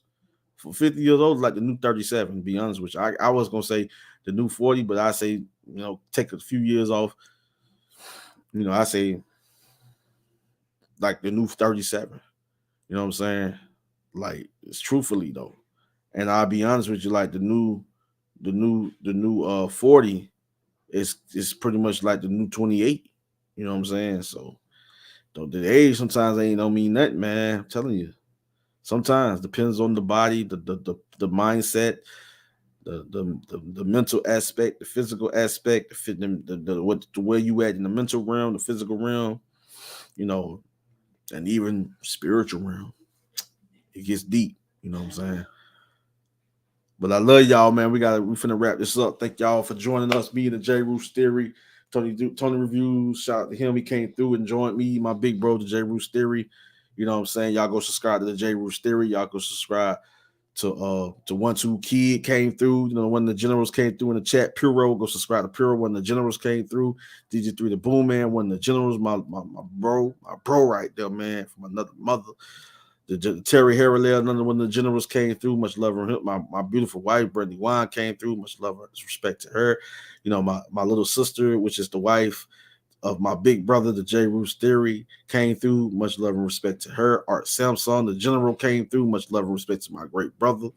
Much love and respect to everybody. UK Army, Tucker Army, the NWJ, the J. Roos Theory, the NBBC, you know what I'm saying? The UGC, you know what I'm saying? Much love and respect to everybody, man. All those great channels out there.